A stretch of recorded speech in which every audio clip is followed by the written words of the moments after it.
Hello, Internet. Welcome to Shenanigoons, the Book of Fables, that kinda sorta fairy tale D&D campaign where you contribute to the chaos. I am Angela, your dungeon master for this evening, and hello, players. Hi. Hello. Hi. I'm so excited. I can tell. We are very excited to have you. And because the tech gremlins have conspired against us today, we are up a Paru and down a Beza. AKA goddamn California power lines. Mood. Hi everybody, and hello in the audience. Welcome, welcome, welcome.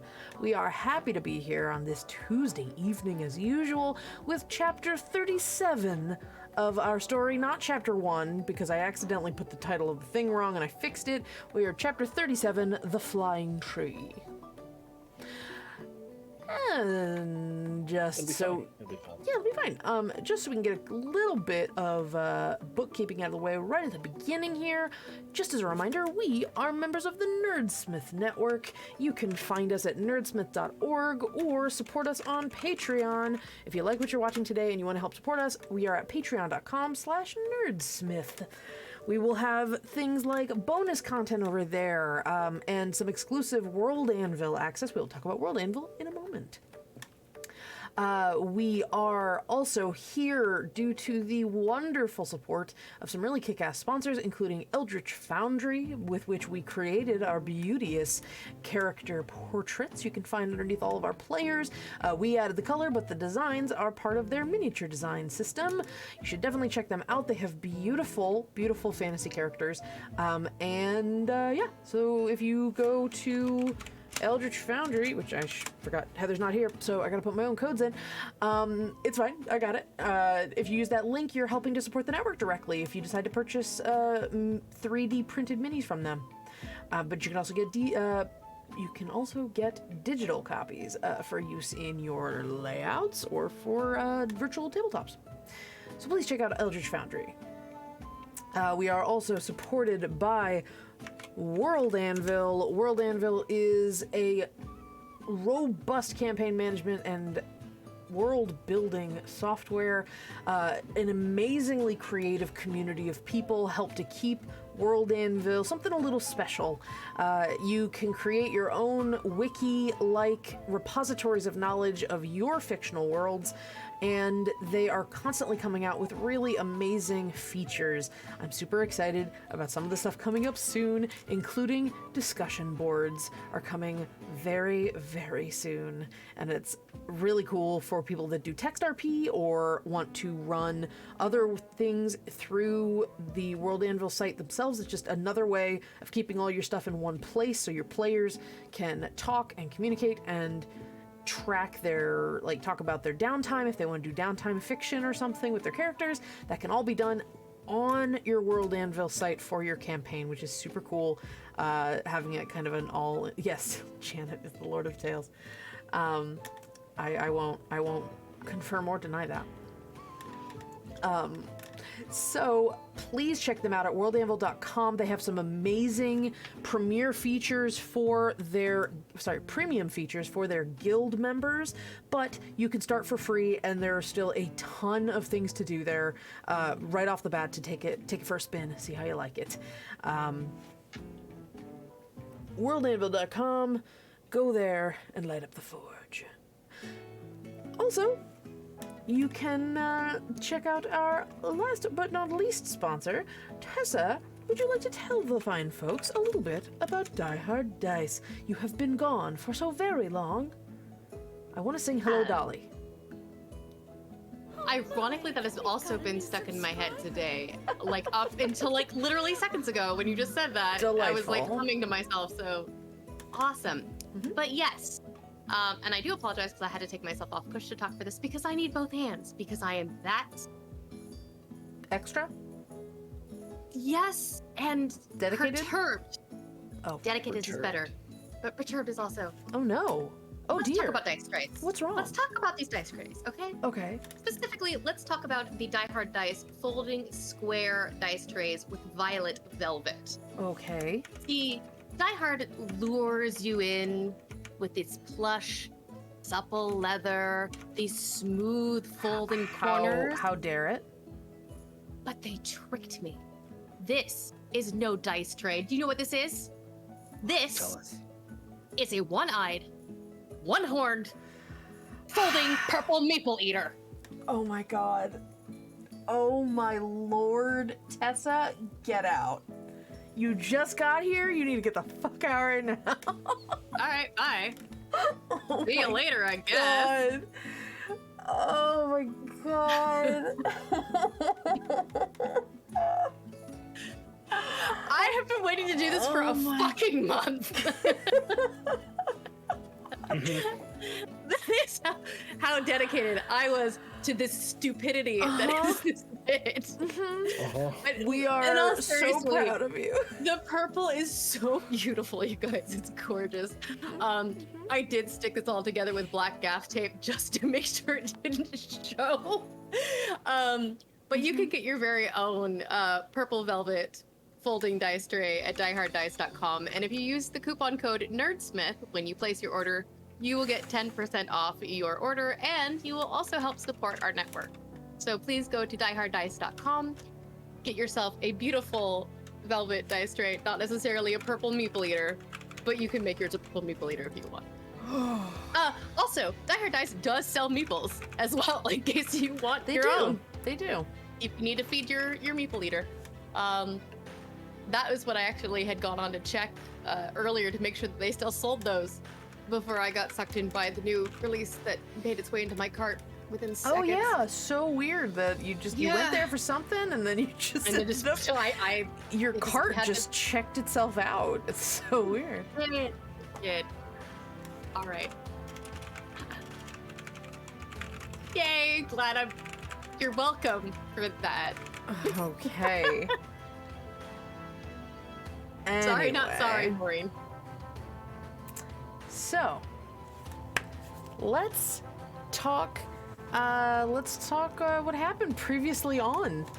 And also let me chill the music out a little bit as we do that, because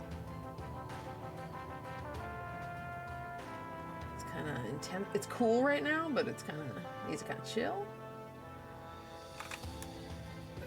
Let's see. It feels like, like Final Fantasy VII traveling through like It's true. the Undercity. Alrighty. Let's chill a little. Previously on, you all were making your way out of a little communist dwarven compound, and you made your way down the river, heading for this big stretch of hills and fields between chronograms 12 and 11, hoping that you would be able to find Faegro, a massive tree that apparently flies in the air. It hovers and travels around the area to the point where its location on your several maps at this point is not the same. The only thing you know is that it, as far as you've seen, exists in this chunk of the island of Thuria, what you knew as Cronus. And so you made a couple pit stops, and while you were going on your little shopping trip and all of that, Oliette got a bit of a heads up from one Pinball about some news he had gotten on the question of where Faegro might be, and said that chronogram 11 is where it was most recently seen in the distance. A place called Lakita on your map, Port City, but right now, chronogram 11. So you start making your way across the fields and hills between 12 and 11, keeping your eye on the sky, looking for any sign of the Mechanist, the Clockwork Mechanist Authority, seeing if they were on your trail or anything like that. Eventually, as you reach a valley amongst these hills, you find a very, very tiny town. Relatively tiny, not like actually like meeples don't live there, people live there. This is a village of Dozart. It's a small little speck of a place, and you make your way there just looking for maybe a little bit of news about the tree, or some glimmer of what to do next, or maybe just a rest. And so after you get directions and encounter a surprisingly handsome elf NPC, don't know who he might look like, perhaps a Mr. Kyle. Kyle's doppelganger in the game, which, if anybody wants to go find it and share it with chat again, you're welcome to. He directed you to a little farmhouse on the outskirts of town, run by one... I have his name, because my thing... Thorgrid. So Thorgrid is another half-elf. A little stockier, a little more, kind of looks like he spent a little time behind bars. He's got that kind of vibe to him. He has tattoos down his neck and across a little bit of his face. His head's shaved. But he runs a little farm. Mostly runs a little farm for the peat that he collects in the ground so that he can make some whiskey. And you all spend the day helping him out in exchange for some lodging for the evening. He's willing to let you have the barn in exchange for helping out a little bit. So Harlan helps dig peat. Beza teaches the kittens, Toshi and Nicket, how to chop wood. Villain and Paru, I don't remember what I had them go do. They were doing something. I T-posed them. It was fine. And Oliet helped by doing a little cooking in the kitchen. And as Oliet was chatting with Thorgrid, there was some a little bit of tension, a little bit trying to figure each other out, asking weird questions of each other, looking at each other, taking turns turning the light at each other, like, where were you when? But not really. But there was just a little bit of knowing suspicion between the two of them. He eventually left the house, and Oliet immediately proceeded to ransack the place looking for any evidence of what this guy's deal was. Yes. And so Oliet discovered a hidden compartment under the floorboards where she found a military uniform with a symbol matching something he had tattooed on his body. He had a pair of crows on his body, and it was similar to the military insignia on this decorated military coat.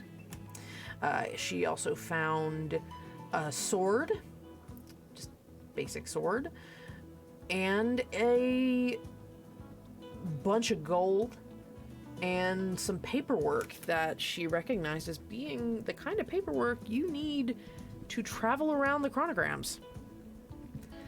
And they were, like, ready to be filled out. They were not for anyone in particular. But there was one with his face on it and a name that didn't match. And I just beat to the chase and said, oh, yeah, it's a fake name. I didn't want to overcomplicate the guy. So Oliet had this little bit of dirt on Thorgrid. And what did she do with this thing? She didn't tell anybody for a second. She waited so she could have a dramatic parlor room scene. Like you do. Like you do. It's very important. I did forget to mention before all of this that the one other thing that happened during your travel across the plain was that you found a battlefield a decrepit battlefield amid flowers and vines, and it looked like these flowers and these vines and roots had been what had dispatched the soldiers you saw dead in the field long time ago. Very old, very like easily would have been 50 to 100 years ago. Like, it was exposure that this was not a recent battle. And you had a bit of an insight into the fact that whatever this was, I mean, this might have been where the Fae tree had been previously. But it looked like, based on Harlan's observations, that a incredible amount of natural magic had been wielded here. An incredible amount of druidic magic, perhaps Fae magic, had been wielded here and had caused these, like, basically you found suits of armor with, like, flowers growing out of them and vines just strangling them and stuff like that. But while you were poking around, you found a magic item. It was a breastplate that, when polished and shined, displayed what had happened on this battlefield from the perspective of the one who didn't make it, clearly. But you took the breastplate, and it is a thing in your possession, though none of you can wear it. Which is hilarious. But anyway. You've got this breastplate, and it's in Villain's hand of holding, and it's fine. Everything's in his hand of holding. Eventually, it's gonna have to, like, all the stuff. Like, there's gonna be a couch. All sorts of stuff's gonna be in his hand. Everything we packed up for Rose on the River, just throw it in there. Pretty much. But anyway, then you ended up in Dozart. And the last thing that happened was Oliette's parlor room scene, not accusing, just implying she knew more than she had known when she got there. The biggest hint being that Thorgrid asked if she was from the chronograms, which was not something you had heard anybody use the term for out here. And by pulling that thread a little bit, Thorgrid revealed that this little farmhouse of his and the brothers he'd been talking about, all the brothers that all had the tattoo and how they only came by to visit every so often, that he was actually keeping a safe house for his brethren. And you, very shortly after that, he suggests you don't go near Chronogram 11, because there was going to be some fireworks soon.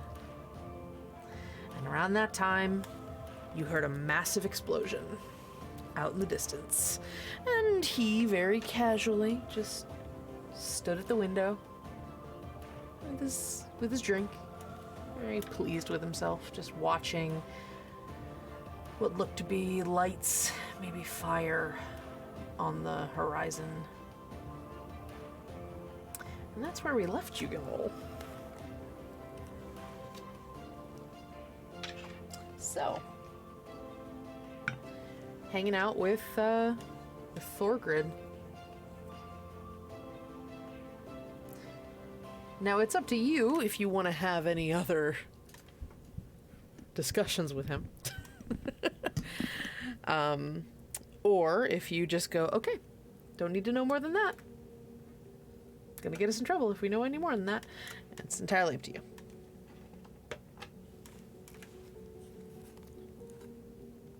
I think Harlan would defer to Oliette, who had discovered most of everything about what needed to be discovered.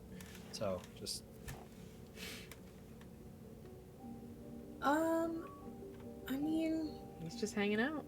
Yeah, I feel like we have reached this place, in this unspoken negotiation wherein this is a safe place for all of us to stop prying. So, I think Oliette would probably, just tuck in for whatever rest we can get before we get the hell out of here tomorrow. Right, you're gonna head out in the morning. Yeah. So, Thorgrid says, I don't remember if he had an accent or not. Anyway, I should have marked that. I was trying to be better about that. It was part of the cover. Sure. If my accent is different than it was last week, it changed, and you go, oh. Don't ask questions. Right. No, that is a staple of Shenanigans. Sure. That is Mutating accents. Mutating accents is canonical. Uh-huh. Not poking at anybody in particular. You've never heard me stick to an accent because it is impossible. It's true. It's hard to do. So Thorgrid lets you know that, well, based on the racket, I don't think my brothers will show up at all tonight. It's going to be a bit before they show up here. I'm not usually a first stop when they go on walkabout. So y'all should be good to stay here for tonight, and maybe first light you can get going on your journey. Mm-hmm. But like I said, you guys can have the house. Feels uncharitable. Make you stay in the barn. I think it might be a little bit presumptive of us to kick you out of your own house. I mean, I got at least, and he looks around, including at the floor. I got like another 4 beds around here. I'll be okay. If you insist, I don't mind the barn personally, so. Oh, well, wherever you're comfy. But Paru, if you you hear any gun shots or anything, you find your friends, okay? You don't stick around in the barn. That's time to get going. Noted. I appreciate your concerns. Yeah, he did inform you last time that there was a rifle in the cabinet in the kitchen if you needed it.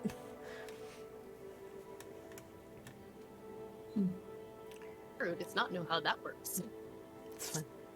And Valane's like, hey, Nikit, Toshi, why don't you guys take the one of the bedrooms?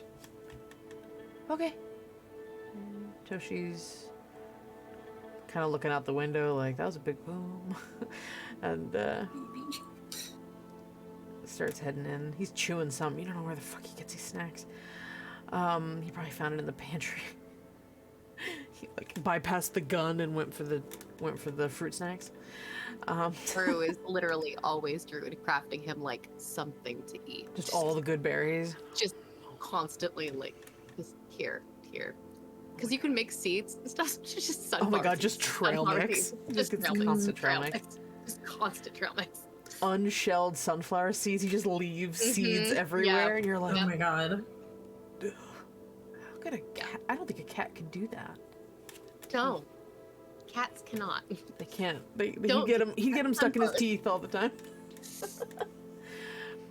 So, you all bunk in for the night. Is there anything that you do before the evening comes to a close? Check the book. Any sendings? Anything like that? Probably check in with Pinball, because the last time I checked in with Pinball, we were still back in Rose Pond River. Okay. And I have not been able to talk with him. Sure. Yeah. You can go ahead and do that if you want. I mean, if anybody else had something they needed to do, go ahead. No, go ahead. Oliette, the only thing that she would do is after things kind of settle down a bit and the kids get in bed, she is going to ask Thorgrid to show her how that gun works. Okay.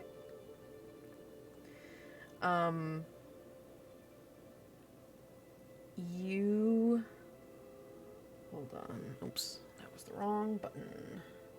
I forgot, and I was very kindly reminded just now that we had a wild magic effect to do tonight. Oh yeah. I don't remember what I don't remember what you rolled, Chris. I had you roll a D8 maybe. I have no idea. I can Oh, re-roll wait, it now. let's just do. Oh, was it okay? I'll go with that. 4 was I think was Okay, the number you had. 4. So, Sure. won't worry about it too much right now. But so yeah, you get you find him in the. He goes to the Thurgood goes to the kitchen, into the pantry, and you hear fiddling with mechanical stuff. And you find him with the rifle, and he's checking, he's cleaning it, and you ask him how it works, and he looks up and he unloads the thing, completely cleans it out, makes sure there's nothing in it, clicks it, nothing going on, and he hands it to you, unloaded. And he says, "Come on," and he goes out on the patio, like goes out the door, and he points at a fence and says, "Well, you want to aim for the top of the fence post. You look down the sight, and you tuck it in here. It's gonna have a kick though, so if it just be prepared for that. Just kind of lean into it. Make sure you breathe before you fire. Okay. Like just let everything out and then fire. Okay. Don't hold your breath while you're doing it. It'll be loaded though. Just yeah.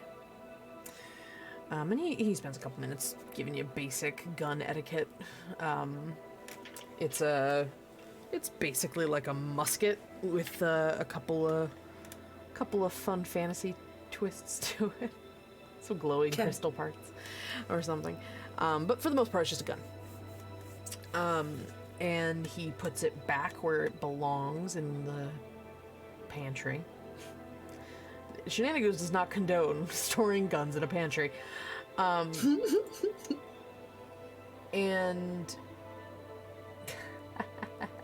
that's a good call. And then when he puts it away, you see him reach down into the floorboards next to the pantry, and it opens, and there's a little stairs, or a little ladder that goes down. He's like, I'll be just one floor down if you need anything. And you're free to... He doesn't, hide it. He just leaves the door open and starts climbing down. Yeah, I mean, of course I'm going down there. Yeah, so you can go down. It is literally like a quarter of a basement. There's a bunch of beer barrels. There's a bunch of whiskey barrels down here. This is actually the, where he keeps stuff. But there are a bunch of cots and bunks down here. It's a little bare bones. But it's literally just, I need to put more bodies in this house kind of place. And so yeah, he grabs a bunk, just randomly picks one, just kind of hops on it and pulls out a book, starts reading. Like I said, I'm just gonna be sleeping down here, so. The bed upstairs, way more comfy. It's fair. I just like to get the lay of the land. You don't know shit about me, and you're trying to be. You never know. Know what? I'm just saying, we have trust issues. We've seen some shit. Yeah, join the club. Anyway, we are... What chronogram are we headed towards? 11? 11. Out of character? Okay. So, if we head west tomorrow, are we going to run into any of your brothers, or are they going to give us any trouble? I mean, they're not going to give you trouble. You don't look like a automaton, so... Trust me, they're going to avoid you. You're not going to notice them if they're getting past you. They're going to keep quiet. I don't think you have to worry about them. Okay. Say so. But, as I said, probably shouldn't go too far west. Well, we might have to, is the thing. So. When you start seeing smoke, start veering north. Okay. I have no doubt they're going to be swarming the place.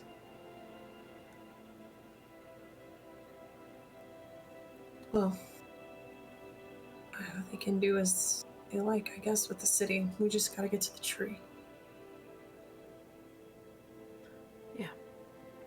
Yeah, have a good time. Yeah. Okay. I'm gonna climb back up the ladder. Okay. And you just hear a page turn. He's just reading. And so yeah, you go up and you see Toshi wandering up and down the hall with a toothbrush in his mouth. Just kind of bored, brushing his teeth. And yeah, so y'all tuck in for the night in whatever groupings you need. And the day passes. The night passes, rather. Early. Do you want, yeah. you want go me ahead. to do what I Yeah, said do to your Pinball? pinball sending. Sorry. I'm sorry. No, you're fine. It's just hi, it's been a while. Sorry for everything before. We're just outside 11. Seems to be some ongoing unrest. Large explosion just happened inside. Miss you.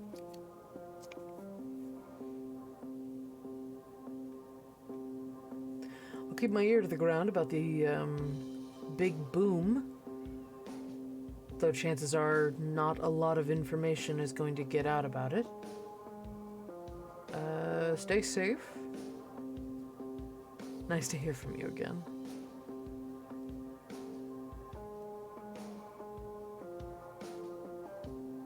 That's all you get. She feels better. At least it sounds like he knows that she's not stuck. Yeah. Where she was. Yeah, Oliette had I was gonna say, Tessa missed a little bit. I don't know how much she got caught up, but Oliette did have an encounter with Pinball in her dream.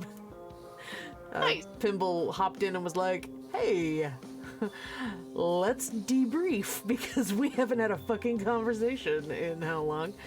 And while they were having their conversation, Beza also chimed in because Beza was in the dream too. Touched by God. And they don't know how she did that. And she was just chilling, sleeping, and apparently had just kind of slipped into the dream. Amazing. So yeah, that's a thing. Unfortunately, Tessa has been dealing with lack of power And catching up is difficult. Yeah. Understood. But I will catch up, and I will live tweet it when I finally do as well. Delightful. So, you all wake up to a very traditional rooster. For 2 minutes, Harland, you're like, you think you're home for a second? Reach over to try to, like, make the rooster be quiet. It's like trying to... That's right, it was like a basilisk rooster. So, you all wake up and you smell food. Thorgrid is cooking. Even though he said he couldn't cook the other day. I mean, to be fair, he's not cooking. He's like Making sustenance. He's putting meat on a griddle and pouring batter on a griddle. It's not like fancy. It's not really refined eating. But it is what it is. And he's made a spread for you all. I figured one less thing to think about. You guys could get on the road faster. I mean, we'll get out of your hair. You don't have to stress about that. I realized that sounded a lot more get the fuck out of my house than I meant it to. It was more of a for your consideration. Mm-hmm. Bless you. Well, he gets you all sorted out with food. Toshi and Nickit eat, and Verlaine just kind of checking outside the window in the direction of the explosion. They're just a little, maybe not antsy, but just mindful. And Thorgrid helps you all pack up. He offers a little bit of help if you need any other equipment or supplies. Understandably, I can't give much. I'll probably be handing off a lot more of it later, but I can offer what I can, including. And he reaches down under the counter and produces a bottle for Oliet, including a reserve, if you'd like. I would like. Something to remember me by, as your, I don't know, what do you call it? Tavern keeper? I don't know what the term would be. Host? There you go. Well, y'all have a pleasant journey, and hope you don't run into too many TikToks. If we came back out this way, would we find you here? It's a nice place. Pretty good place to settle down. Yeah. Yeah, I'll be here. Okay. Short of anything catastrophic happening. All I'm saying is if you hear like a mysterious angel in your ear, it's probably me. Just checking in. Noted. Haru like leans over to Verlaine and whispers very quietly, "Is it just me, or is the sexual tension like off the chart over here? This is very strange." She's like putting popcorn, like eating, like berries like popcorn. I'm a little busy right now, looking out the window, not into the house. But thank you for the commentary. Get yourself. And he gives you a little bit of rations. He lets you take the breakfast home. He's like, it's gonna be. Take it. It'll be more use to you on the road than whatever time and if anybody shows up. So. Alright, well, it's been, well, I'd say enlightening, but I'm not sure it was.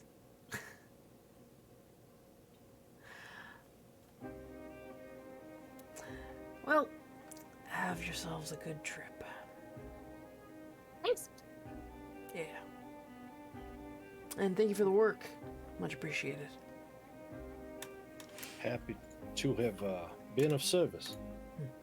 Least I could do for the hospitality. How's about when I make another batch from that peat you made, or peat you dug up? I call it a blue label.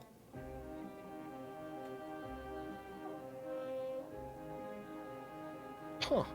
I kind of like the sound of that. Yeah. And he gives you a handshake, Harland. And he honestly, he probably gives everybody a handshake. It's just like common courtesy. And yeah. Thorgrid watches y'all leave as you start heading. He points, he's like, well, you can kind of see the smoke from here, but you know, head that way. And you start making your way out of the valley, away from Dozart. And you climb a steady incline for a bit, and eventually you reach the top of these hills that surround the valley. It's barely sun's been barely up. You left probably just before sunup.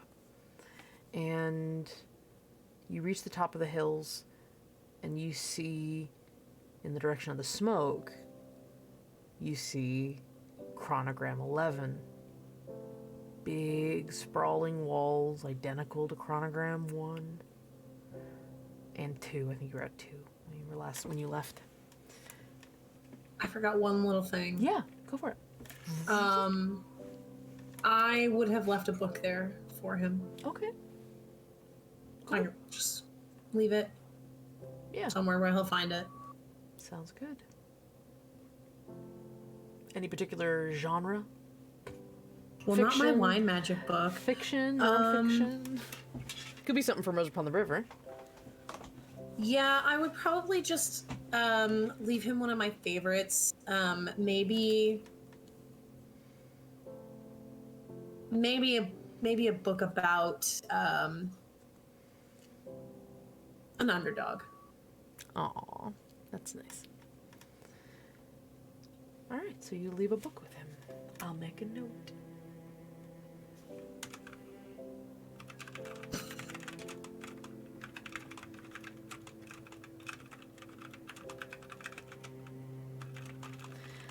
Okay, so you see chronogram 11 in the distance. You also see the smoke in the sky. This stream of dark cloud. And you can see a little bit from here that a hole or a crack has been blasted into the wall of chronogram 11. And you also see swarming around it little shapes that kind of look like gnats from here, but you can imagine they're probably not.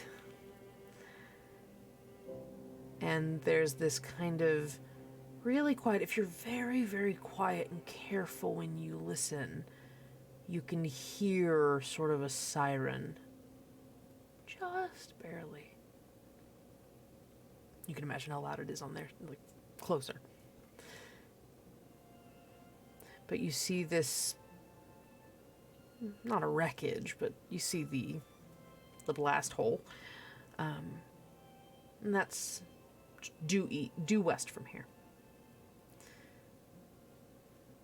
Northwest, you see more rolling hills and huge fog clouds. Now I hear them too. God damn it.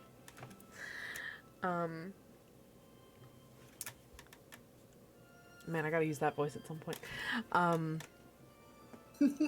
You see these rolling fog clouds. Huge. Covers the ground and up to the sky. And you see as the sun starts rising, you're walking a bit down the hills. You know, when sun rises, it usually does cut down on the humidity in the air. It cuts through a little bit of the fog. A little. And you see a huge shadowy form in the fog. Very, very high. Maybe hundreds of feet tall. Maybe 100 feet up. Maybe more. It's hard to tell from here. You're still a little above it in the fog. You see it in the distance. As the sun starts cutting through the fog, though, you start seeing more of its shape. These winding branches. Just the boughs of this huge tree. Now we're talking chronogram 11's far to the west. You have to go quite a few degrees to see this. They're not anywhere near each other. They're easily several miles apart. You just happen to be able to see from the hills here. And, you found your tree. It's just a little bit of a hike and then a bit of a jump, one would assume.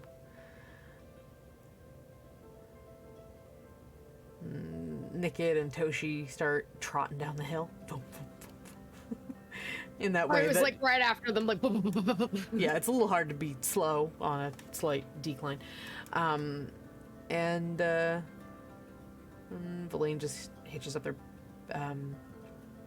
jacket and okay, I guess we're okay, we found the tree. That's step 1. Step 2 is get to the tree. Step 3 is figure out how to get the fuck up the tree. To the tree, I guess.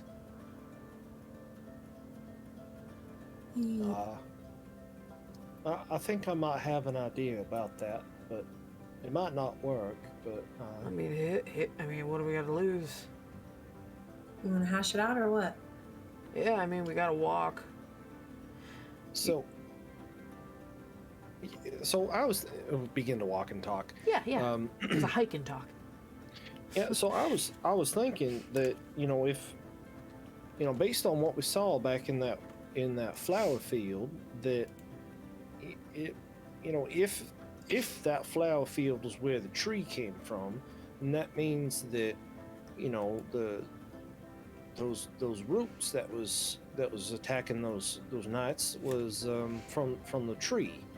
So I know that based on that breastplate there, that it was flying when it used its roots to do its thing, and if its roots can get that long to reach down to the ground, maybe there's something we could do to encourage it to drop its roots in a more agreeable or gentle fashion. I can talk to it. There you go, solution. Can you shout that far? I mean, that's... No, I can literally take her up can there. talk to the tree, yeah. I just have to... Yeah, if Oliette flies me up, I can cast Speak with Plants and talk to the tree. Well, there we go. Yeah, then we'll just keep my plan in the back pocket because I like that one better. Well, no, I will ask it if it's possible to like extend its roots down very nicely so we can get up, or if there's another way that it prefers to be accessed.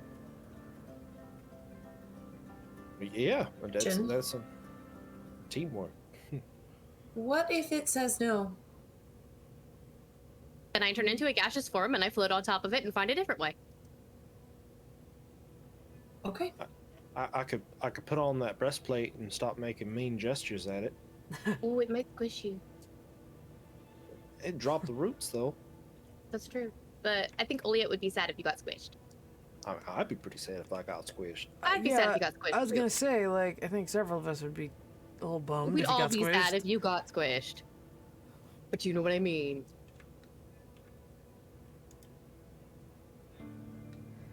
Well, shall we? Yeah, I mean that was the height and breadth of my plan. So, Good plan. I'm glad that someone thinks that. I sure was. It was kind of a shot in the dark, as it were, as to whether or not it worked. My other idea was trying to earthbind it, and I'm pretty sure it would be real pissed if I did that. Well, let's Yeah, just try with the whole like just knocking first kind of thing, and then Yeah. and then worry about the trying to board it like a pirate ship. Although that would be kind of fun. Sure, I suppose. Where'd your mom like a pirate ship? Beg your pardon? Hello? I think you mean her. I think you mean his sister. I wasn't talking about his mom. Whose mom were you talking about? I don't know. I just hear things. It sounded funny. None. He walks away. I can't. I don't. But yes, I absolutely would board his sister like a pirate ship. There. Okay. No questions asked. Oh, well, all right. Then that's right out there in the open then, for all of us to Secret? look at it. Or Was chew that on. supposed to be a secret? I didn't Well, Pretty sure. realize. No, it just she's my sister, and so I don't, that I don't exactly relish Well, thinking, about that. You're not A the grown one. woman. You're not the one that have to be relishing. Hey. Yeah, he gives you a It's high five. okay. Don't hurt yourself. I mean, it's okay. I mean, yeah, she's grown. She makes her own decision, and that's more power to her. Just I don't need to think about it. Well, you keep working on that. That's a skill you gotta cultivate. Think about it. Look at your. Stop it. Just think about literally anything else. I mean, See, you no, say that, and now it's I'm impossible. Curious. As Do I someone, need to like a gangplank because she's so tall? Do I oh need no like no no! place my color? I'd go for a rope ladder. Vine ladder. I could do that. What did oh god, what did she call it? The Queen of the Vine called it Shibari? I don't know what dogs have to do with anything, but that's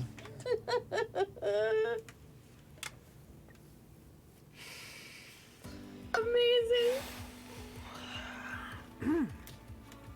Anyway, Sorry, and I did not mean to put that in. oh, it here. was great. It was, I mean, I I'm guess. trying to think of like where would she have learned the term? I It was guess. on the I don't bottom of know. my head. No idea. Anyway. So what happens when Tessa's been awake for? No, I can see. Way It's too fine. long. It's fine. It's I'm fine. sorry. It's fine. It's great.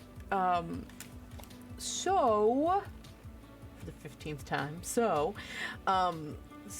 what do you guys then do? You start heading towards the tree. Need to prepare. At some point, I need to do my ritual, but we can. That's we'll true. Just say it whenever we stop to do a short rest or whatever. You could have done it at the house. Oh, Been like, hey, I'm gonna be No, in I the don't need to barn leave- for a minute. I don't need to leave any more of an impression. I'll probably wait till we're. Okay, sure. So Away. you find a little, little grouping of trees or something, or a little little spot, and you do that. Yeah. Yeah. Cool beans. As you start traveling towards this big, massive fog cloud, I would like everybody to please give me a perception check as you're keeping an eye out, because if either any of you remember, Thorgrid also said that you want to be a little careful around the tree, as there are not unarmed people that are kind of following the tree. I think it was Thorgrid that said it, or somebody. I don't remember. I think so. About the cult. That was Yeah, the there's potential like cult. a very enthusiastic group of people that follow the tree around. So how did you do with your rolls? Natural 1. Natural 1. So an 8. You're focusing so hard that you focus on nothing. If my thinking about passive is a Arabeth. 17, does that help? That's true. We were just Yeah, talking about Arabeth, Arabeth. yeah. That's clearly what happened. Mm-hmm. Yeah, she's very distracted right now. Okay. Rolled a 9. 9. I'm gonna go ahead and Tides of Chaos because I think Yes, do he's it. trying to think. I think he's trying to think of anything other than that. Sounds good. There we go. 17 on the dice for a 20. 17. Okay, so you're all walking towards this big, foggy tree shape in the sky, and you have Paru, a little distracted. You've got Villain probably keeping his eye on the kids as they're running forward. Oliette is focusing on the spell she just harnessed. So that probably causes a little bit of complications in terms of her ability to pay attention to what's going on around her. But you, Harland, are keeping your eye on the ground near the root of the tree, which is where your attention was before. You were trying to focus on the idea that the root system might be something to pay attention to. And you see a bit of movement underneath the tree, a little bit past the tree, like they're following. And you focus up a little bit, you kind of try to keep an eye out, and as the sun is burning through the fog, you get a better view as you go, and you see a little herd. You see a little herd of,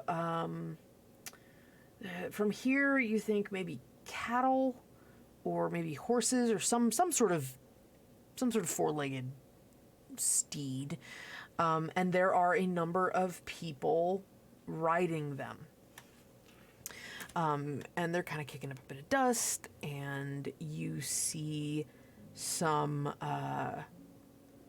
lights flashing from the horses, from horseback up towards the tree. Not quite sure what it is, but there's just like little kind of flying towards the tree. But yeah, you see them. Nobody else seems to notice this.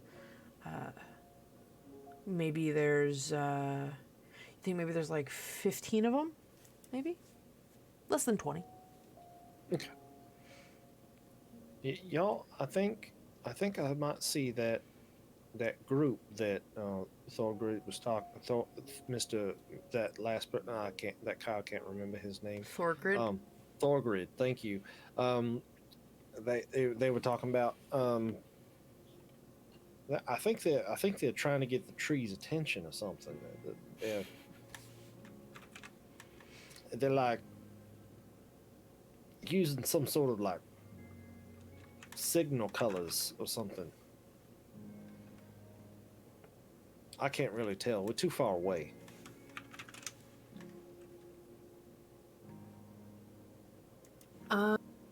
Harlan points this out. Can we, first of all, we should probably not draw too much attention to ourselves in the event that these individuals are not friendly. Mm-hmm. But can we also, or can Olia get a read on what it is they're doing? Maybe are these lights, I'm gonna guess, are arcane in nature? Do they look offensive? Do they look like signals? Kind of like trying to... Yeah. Give me a perception check. Okay. Ooh. 19. 19. All right, so you're zeroing in now that you're seeing this, now that Harlan's pointed it out. You try to keep your eyes peeled for more of these lights, and you see, just like he did, these like sort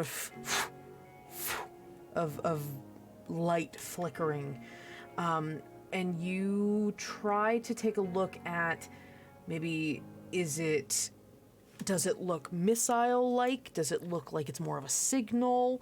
And you see what looks to be something kind of like after one of them goes up, you see a burst, like a, and you realize that it might actually be like a pyrotechnics sort of thing. So it does appear to be something that might be more of use for flagging something down rather than attacking. Okay. Okay. I don't think they're necessarily attacking the tree.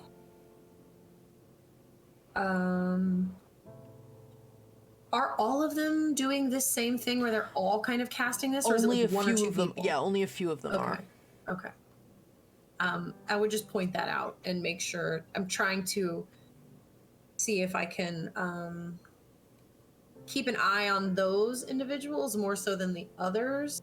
Mm-hmm. Just like make sure I mark them in my head. Yeah, Who's yeah, who. you pay attention. So yeah, so you've got, you keep your eye out on those couple of casters. Should we talk to them? Or should we let them get the tree's attention and see if it works? Or what do you think? I mean, if they've been known to follow the tree around and try to catch the tree's attention, I mean, a couple things come to mind. They might be, they might be of a religious persuasion, in which case, they might be, no amount of dissuasion would convince them otherwise. Or they, maybe the tree does come down every once in a while to, soak up some plant nutrients like, electrolytes or something.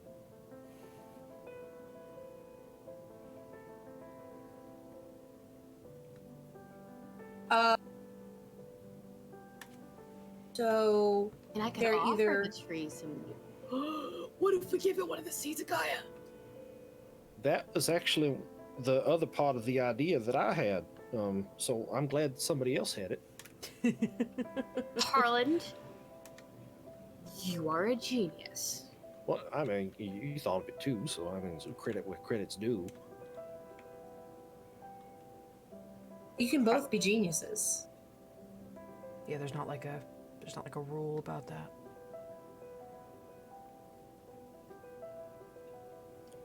I don't know that I've ever been called a genius before. Well, congratulations. There's a first time for everything.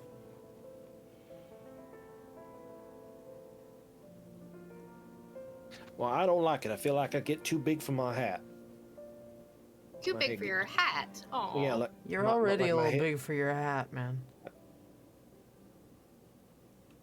Is Would too it help if I Oh, the called hat's you nice. my little brother? Because I'm older than you. Are you though? Are you older than me? Is that? Are you older? Are Is you that older than me? That is so not canon. It is not. Tara was She's- way younger than Harlan. She's just hoping that Harland also can't count. She was more thinking about like, I'm going to board your sister like a pirate ship, and therefore you will be my little brother after That's that. not how that occurs. works, but And the okay. brother-in-law That's talk not early. how that Yeah, works but that's at also all. not how that works. No, not at all. She's, You don't she's inherit the being shit. age. She's- That's not a thing. She's Anyway. being shit. She knows that. She's just being adorable. Well, so we either are dealing with cultists or groupies? Is that what we're... Well, I mean, Harlan can handle that if that's what that is. I hate to say that I have experience Hey-yo. with both, but I Really? kind of have Cult? experience Really, with both. cults? Oh, he has a cult following. Yeah, have you met? Sorry, I thought we were saying groupies and cultists two separate things. I understand now that we're talking about the same thing. Well, there is that third group that neither of the other group really likes to talk about, but we don't. You have a third. I thought you just had the harlots I and the don't know harlequins. what you're talking. What? Nope. Now you got it. What? The harlots, Harland? the harlequins, and the whats? What else I could don't know there what they're be? called. I don't know what they're Secrets don't called. I make just know that every friends. once in a while. What is your cat doing? Oh my gosh! Do not ask what Button is doing. She's No, not grabbing even. grabbing the shelf and just smashing her face into the bottom of the shelf. Look at this. No, I guess the real Um, question is it on camera? There you go. Nope, ringing the bell. Immediately. I didn't do it. I didn't do it, Mom. I didn't do it. Yeah, no. So, well, there were times that food that I had, I was eating on a plate would disappear. My fork would go, and I'd wake up and there'd be a patch of my fur missing, and I thought that it was like I heard. Come on, just say the joke. I don't know that Kyle has one. It's Oh, more that- okay. Everybody, name the rejected Houdinis, because they steal all of his stuff and disappear. The harlots, the harlequins, and the. It's got to be Harl though. It's got to be a Harl joke. I tried at least with the H. No, I appreciate that. Harlots, the harlequins, and the harbor seals. So just go. The harbingers. I don't know. Oh, harbingers. I kind of like that. That's right. Oh, that's foreboding. Well, if it's a cult. I mean, yeah, that's fair. So let me walk back the joke. Let me explain where my head went. Was immediately the shrine from Hey Arnold. Tell him the Helgas. Oh, Arnold. They pretend like they hate him. Anyway, so this is a long hike and talk. And so my point is, do we think we can deal with these people directly, or do we need to hang back?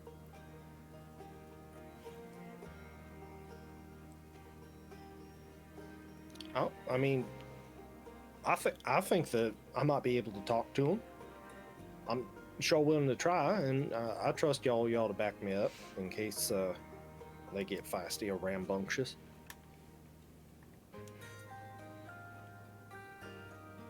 all right, yeah. I mean, we literally have nothing else to go on, so yeah. So 5 on 15. We got this. I mean, We're not like going in there looking for a fight, though, so. no. Are we not? Have you met me? I mean, expect the best, but plan for the worst, right? I just think Expect that, the best, but plan for Oliet. Okay. Your words, not mine. I just think that, I like the idea of us flying up to the tree and talking to it, but if they are of the more religious persuasion, then they might take that as an aggressive maneuver on against their the object of their worship. Or they're gonna Can't get off the ground. They're gonna think that. God damn it! I We're the should have chosen thought of ones. that. Yeah, there you go. I mean, whatever you guys think we should do, because honestly, I'm really not good with people. Bet you're good with trees. We got a whole plan here. Everything's great. Good. I'm good with the plant life. Yes. Oh goodness. Try charm first, and then we'll just literally murder all of them if they get in our way. Lane may have Easy just peasy. done something. The only reason I know before Angela is because since I'm not producing tonight, my phone buzzed because I have the notifications on the account. Gotcha. What did you do, Lane? Yeah, go ahead. Okay, thank you. Thank you, Lane. Amazing. All right. Cool. Yeah, I'm happy to walk up and talk to them, and then just to see what they're about, and then I can come back and. All right. So report. yeah, so you start walking towards them. The kids are already kind of like they're just gawking up at the tree, and Valane's like whistles at them. And they're like, what? It's really cool, huh? Fine. Yeah, it's really cool. Super tall. I know, I can't wait to get up there. Imagine what the view's gonna look like from the top. We're gonna get up there. Yeah, we're gonna figure it out. We're totally gonna figure out how to get up there. Nick is staring at it like they're trying to case it. But failing. I have to figure out how to fly us up there myself. We will get up there. Which will be very difficult considering I can't fly. So, Harlan, you start making your way towards them, which requires that you walk under the tree, because they're behind the tree. They're following in its wake. And this thing is moving glacially slow. It is just...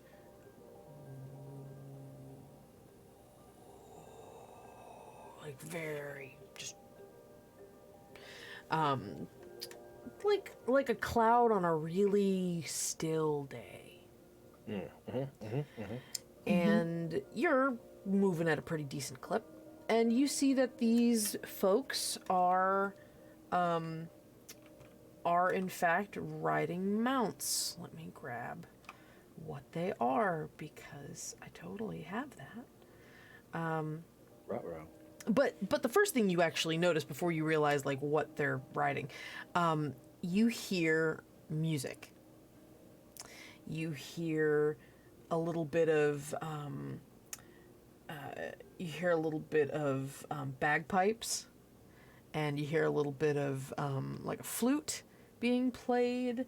You hear a bit of sort of warbling singing in Sylvan. You hear not too little of like percussion, like somebody has tambourines tied to their mount, and so you start heading for them, and they are riding a mix of like mules. A few of them have mules, and some of them have these really lovely like bison. These white bison that have saddles on them. And so they're not like super magical mounts. They're just pretty. And Big buffaloes. yeah, there's buffaloes and mules. And yeah, you hear this music, this kind of, it's a little Hare Krishna. Just a little, but with some bagpipes. It's this kind of like circular sort of song that kind of is just, it's just like they're trying to like keep the hype going kind of thing. It doesn't really have a structure to it. It's just like drum circle sort of music. And it sounds a little like they're riffing on like this, it's got a little bit of like a Scottish fling or an Irish jig to it. We're back to the secret tunnel. Secret tunnel. Yes, you're back to that vibe. So yeah, and you see this group, and as they are, you see another one throw up a flare, and as they throw up a flare, you hear them hit a certain part of the song. It sounds like it maybe urges them to kind of maybe go back to a chorus kind of thing. Do you speak Sylvan? No. Okay, so you don't know what they're saying, or singing rather, but you do see these folks, and among them, you see a human guy with a bit of a like an 80s mullet. It's very short in the front and shaggy, and it does go long in the back, and he's got long like bangs in front of his ears. It's big hair metal vibe, and he's playing a lute on his mount, and he's got a little monkey on his shoulder, like a little orange monkey. You see a tiefling girl. She looks very sort of bright and starry-eyed, has sort of olive to tan skin, bright golden eyes, almost like sort of like bluish black hair, curled, and she's just riding along. She's one of the singers. You see a guy with a full-on mask and a big hood with fur lining, lots of patterns and textures on his clothes. Someone you might even think might be like a half-dwarf, with a big red beard and the bagpipes. And there's a few more mixed in, but they're the ones that kind of stick out because they're near the front. The guy with the mask is one of the ones that's casting up at the tree. And how do you approach them?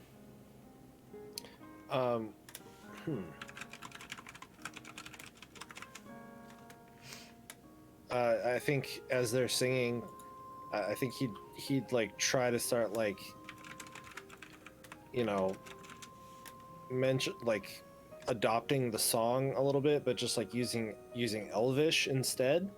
Okay. So you're like kind of ad-libbing? Very much like a, you know, like watermelon, watermelon, watermelon. Watermelon cantaloupe. Yep. Yeah, watermelon cantaloupe.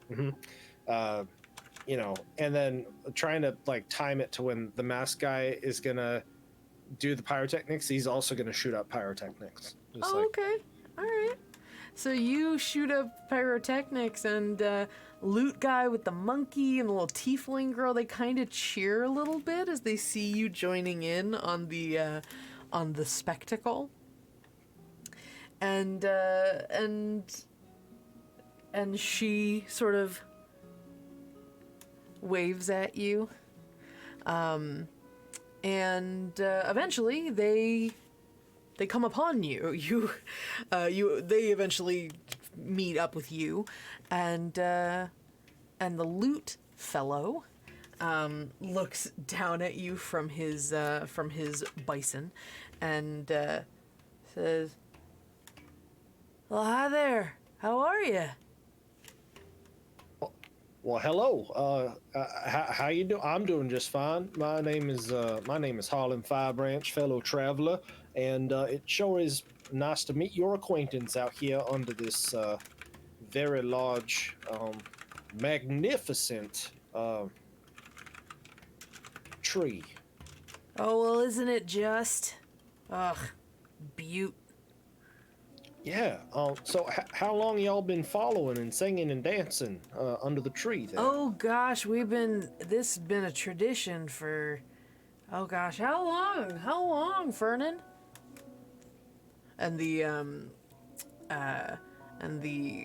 the half dwarf on the bagpipes kind of glares at him a little bit because he has to put the bagpipes down to answer the question, and he's still pushing the bag as he's doing that, and he kind of shouts over the sound of the bagpipes.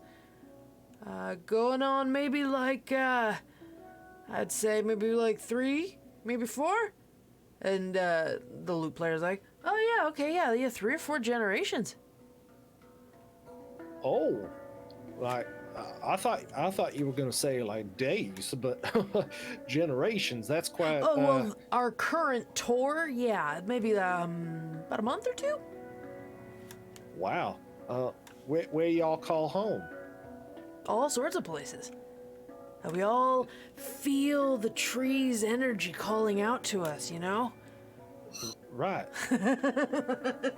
I'm like 10 paces behind Harlan, just fucking gagging. I can smell the patchouli from here.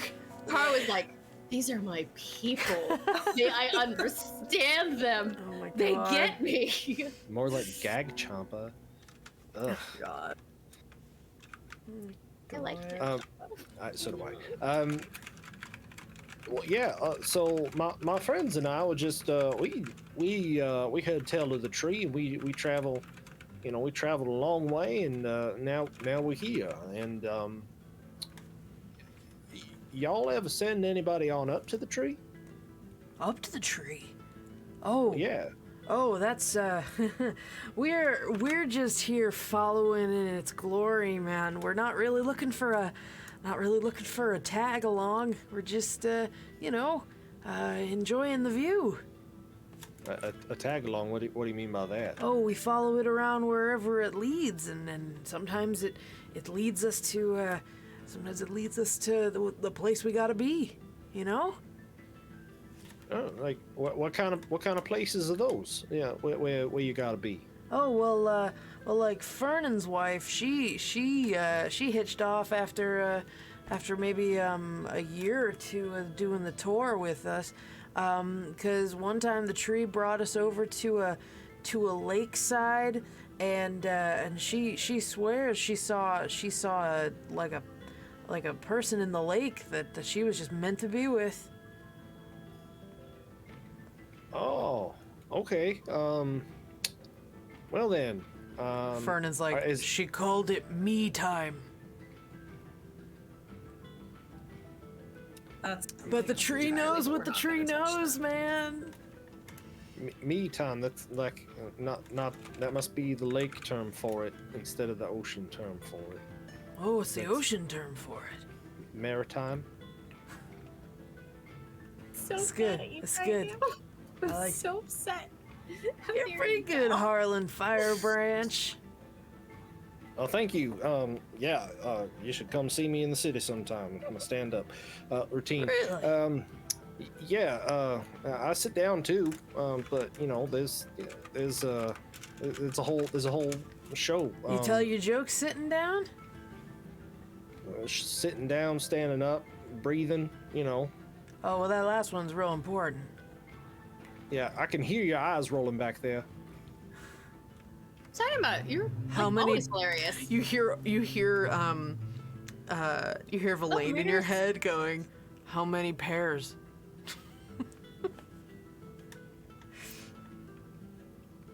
Hello, Raiders. The bluest one. What? So, yeah. So if well, you ever tried to get up to the tree? You ever sent an envoy or an emissary on up? Oh, Juniper's been up there before. And the tiefling's like, oh, they're very nice. They? Yeah, there's a whole bunch of folks up there. Oh, and how'd you get on up there? How'd you? I made friends, and the loot player's like, oh man, yeah, you really gotta hear this. This is crazy. And Juniper's like, well, I made friends with a very large bird, and one day I strapped a little like rope to it, and it carried me pretty high. And then I was able to let go, and luckily I hit a tree branch. But you know, I didn't fall, which was very exciting. And I met a few of them, and then they escorted me down to the ground. Oh, okay. Well, then that was not so much an intentional visit, then, was it? Well, I mean, I was trying to get close. Oh, well, congratulations. It seems that you made your mark. Well, but Manchu says that it's not really the point of the whole thing, and the loot player nods. Yeah, you know, you just kind of go with the tree's flow. Right. Right. So y'all wouldn't mind if we did try to get up to the tree, because it's glorious in its magnificency, and it's we want to spread its seeds of joy. Why you gotta go up to do that, though, man? I mean, Had a vision. A vision. What? Yep. What? I sure did. Well, that's Oh God, I'm so sorry. I just realized you were. wow. That's awesome. Yep, That's sweet, man. That's killer. I was soaring through the air as though with a giant bird, and you know, I let go of my attachment to this earth and my Your earthly tether. yeah. You gotta let go and of then that, man. You really gotta. No, I'm totally there with you. I sure did, and the next thing I know, I was amongst just a glorious people that surrounded me with a divine purpose. Wow. That's So I gotta just- get up there. Yeah, you do. No, definitely. Well, good luck with that. I have no idea what I am saying. It's the greatest bullshit I've ever heard. Yep. So we're gonna try to ride on up there and for my glorious pilgrimage. Well, I'll tell you what, man. If you're gonna try to get up there, I mean, you're gonna need a little help. You're definitely gonna need Yeah. some help. So, I mean, Evanora can help you. And he points back in the group, like way in the back on a mule. You see, with her hood up, a pale in skin and hair, half-elf woman, who's just sort of trotting along with the group, and when she hears her name be called, she's like, "Pardon? No, Evanora, come on up. Come on. We got a genuine bona fide, like, vision seeker here." "What do you mean? All right." And she very gingerly rides the pack mule up. She's kind of rocking a little bit. Hello. Holland Fire Branch at your service. They was telling me that you might be able to have a way to get on up to that tree there. I suppose. Sure. I could try. Evanora here is not great with people, but she's real good with plants. Oh, yeah. You see, she blushes a little bit at the compliment. Just like, I try.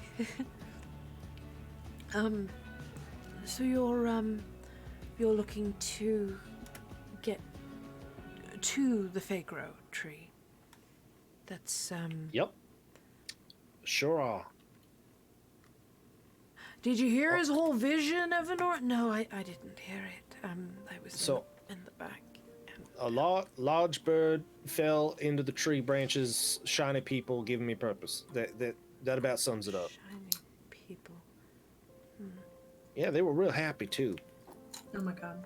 Maybe the Baba Yaga? Maybe you want to mention the Baba? I don't know if you want to mention the Baba Yaga, but maybe that'll help. Oh yeah, there was like some sort of like chicken hut. And Evanora's just,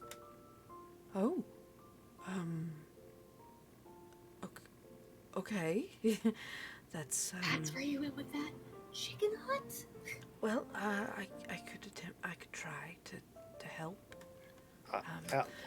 Did you already have a proposal for how to ascend to the tree?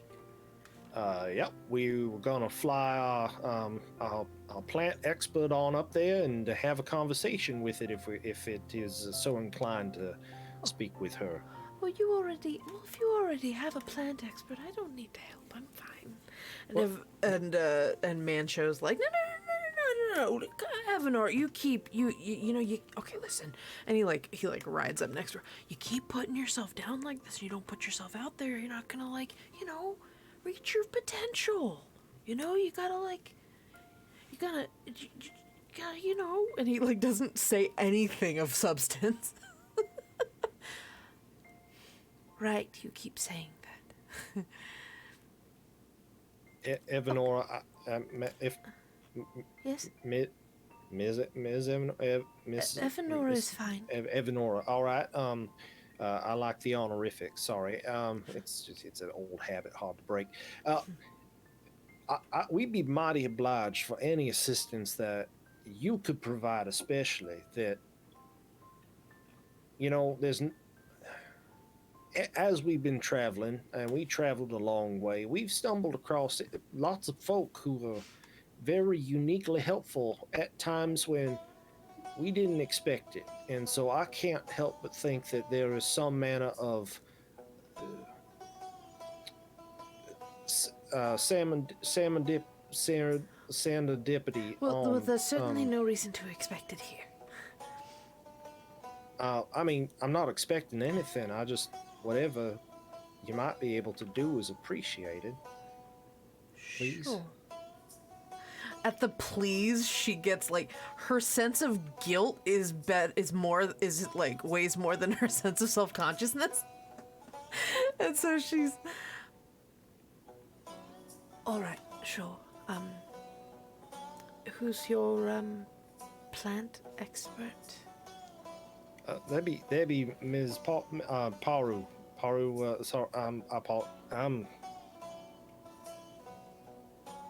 You a Paru, John? Hi. And I'll push Haru forward. Apologize? Yup. Thanks. You're welcome.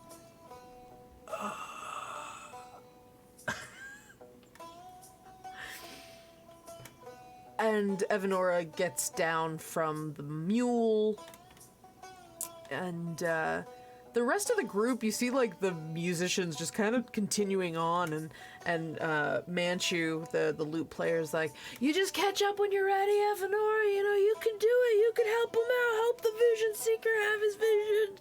You got this." Thank you, Manchu. So is there no one with a metronome, or is it just... We just go with the tree flow. Okay. Great. Nature time has a rhythm all signature. its own, Oliet. Time signature is just a suggestion to these people. Clearly. As my As brain is- matter smooths itself out during this encounter. As is key. It's Frond Rock. I don't know what that is. I hate it. I love it. I love it. I hate it. Anyway, It's like a 713 time signature. God. But not on purpose. Help! Help! But not remotely on purpose. My brain hurts. So, Evanora, she pulls down her hood, and you see, she's just, she seems really young. She might be early 20s, maybe? And she says, "So, Paru, is it?" Yes. It's nice to meet you. I don't get to meet many other plant folk that enjoy plants the same way. Well, I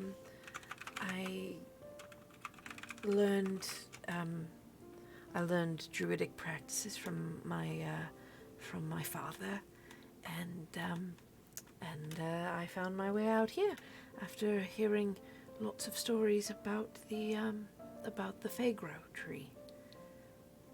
And then I found Manchu and the others, and they were really the only ones around. What sort of stories did you hear? That... And she gets this little wistful smile on her face at that question.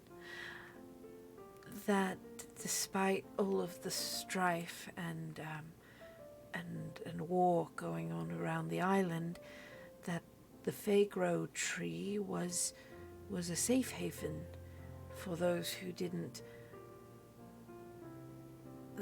fit. That it was a place where the clockwork ones, they seem to want to, set things in a certain order, and then those who did not fit that order would find sanctuary. That is precisely what we're trying to do. Is it? Well, well, despite Manchu's embellishment,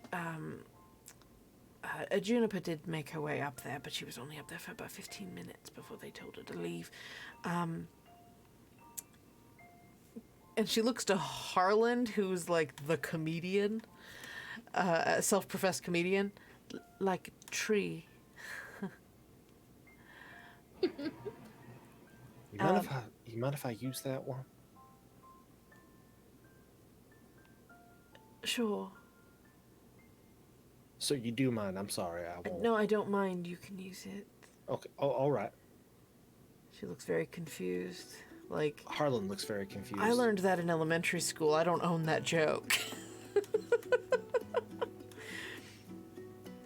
Tree-based humor is not really his forte. Well, the idea being that the tree, so the fake grow is, well, I suppose there are lots of things here on the island that they are,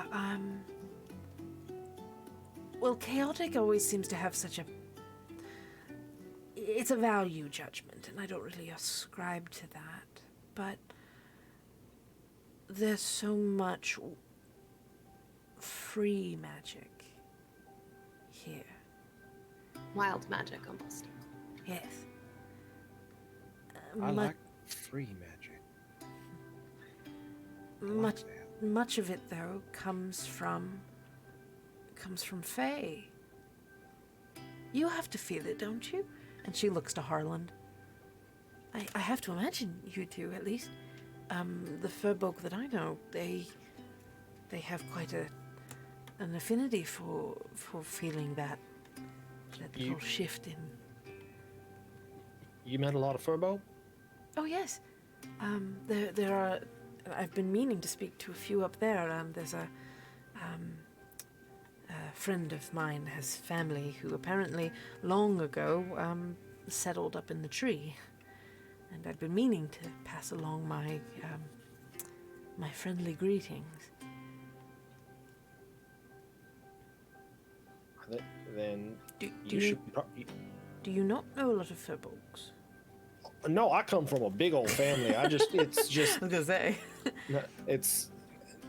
I haven't really run into many since we started our trip. Well, you'll meet a few up there when we make it up there. Yeah. Trying to be optimistic. Did I make a joke? I didn't intend to. Optimistic? Was that a tree?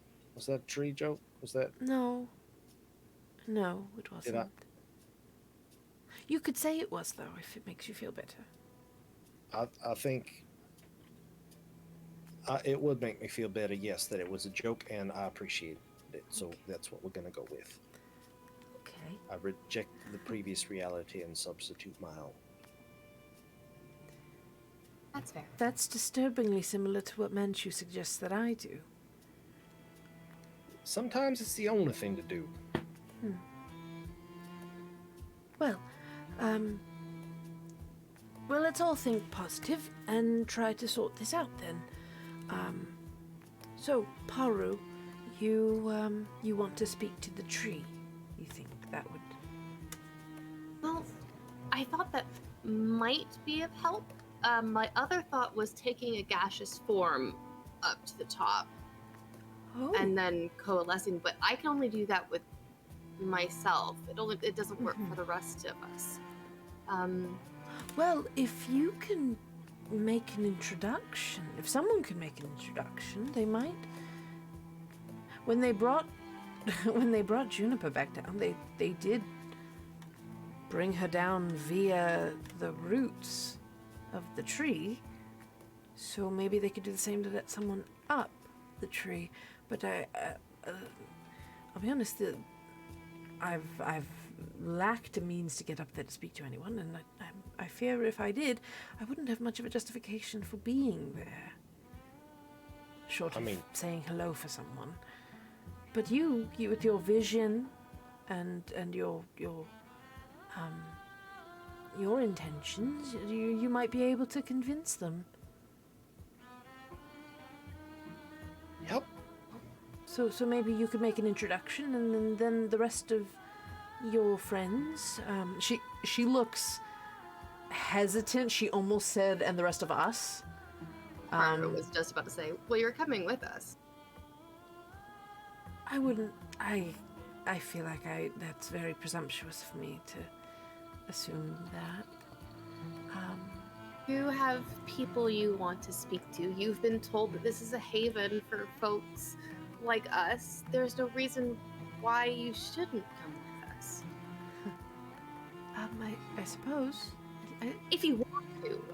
I do want to. I do. Okay, sure. Yes. Yes. Let's do that. All right. So So I assume Harland, with his vision, would probably be the person to make the introduction, or what?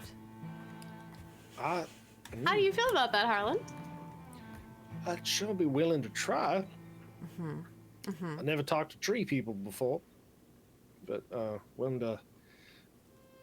Hey, Shit. hey, big guy. Maybe stay in your lane.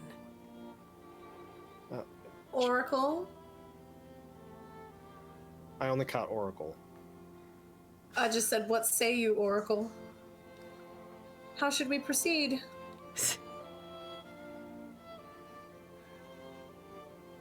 Kitten. Hey, dude. Like, Parker's been waiting to talk to the tree this whole time, man.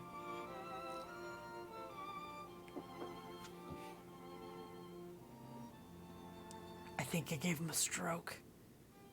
I didn't mean to. Oh God, I didn't mean to. And he's having a vision, everyone. Be quiet. The stroke of genius. was Kyle laughing. Why are we not quoting musicals right now? Right? Stroke of genius. Yeah, Paru is the one. Paru is. She Wow. she spoke with them. She You had another she vision. made contact.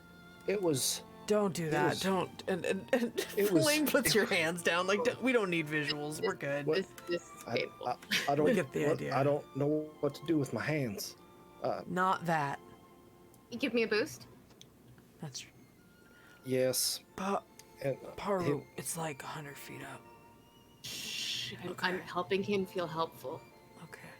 You're helping. Sorry. Yeah. I'm helping him feel helpful. like he just like puts his hands on like either side of your face, just like, yes, this is the one who will speak with them. Oracle has spoken. And it's just like, the fuck? So it shall be. Oh, don't sanctify this. Don't do that. I have to have a little fun. I'm basically useless in this situation. Let me have fun. Never. Not the never have fun, but the never useless. Haru looks over at Evanora and I have no concept of what the actual hell is happening right now. Evanora was just thoroughly terrified when it looked like Harlan was having some sort of episode. Oh, were they? All right, Paru. Then Hey. I suppose. Yes. Can you take? Well, you could do. You can change your state, but can you change your species? Depends to Could what you- exactly? Could you do something that flew? Let Or me see would- if I'm high enough level to do I don't that. think you are. No, I'm not. No. No, I haven't quite learned that yet. no, we've I can got. do smaller. But Valane's like nothing we have applies. we have a friend with a pair of wings already. So. Mhm. Oh, I'm so sorry. I didn't again didn't want to presume. Sorry.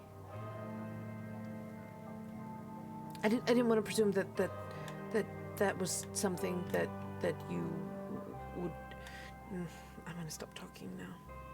They're not an affectation, or an Evanora, outfit. They you're- are, you're they are fully Like, functional. I didn't want to assume that was okay to ask for someone to just be the means of locomotion. But Wait, if that's a thing is- that's okay, then it's fine. Shug, is that why Leak Shell called you Breezy that one time?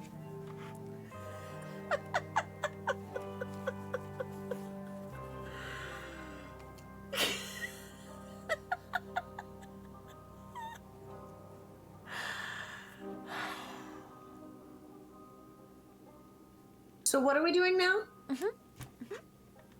What's happening? Paru, you and Paru are gonna fly up, and Paru's gonna make introductions and see if we can get the rest of us up on the tree. And I'm carrying her? Is that what, am I? Is that okay? It's the Sure. only way she's gonna get up there. See, like I said, vital importance. Okay, whatever. Don't patronize me. Fine. If the Oracle bids it, then yes. I shall see it done. Yeah, don't patronize people. Yes, I think that would be best. Nothing if not dramatic. Villain does a little bow towards Harlan. Alright. Well, Can I be done now? yeah, just I don't like lying. yeah, just rest your brain, man. Just rest your brain. Thank you. And the kids are like Toshi's just like kind of doing the little like, come on, go up the tree. I like climbing. Do my best, bud, Such okay? good climbing. Yeah.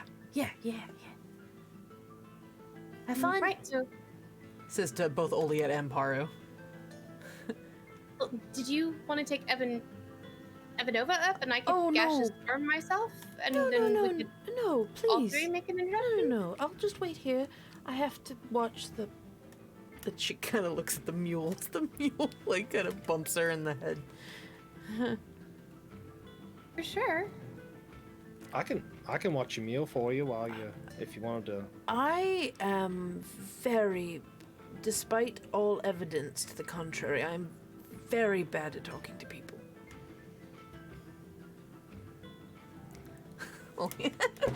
I'd never guess. You'll be fine.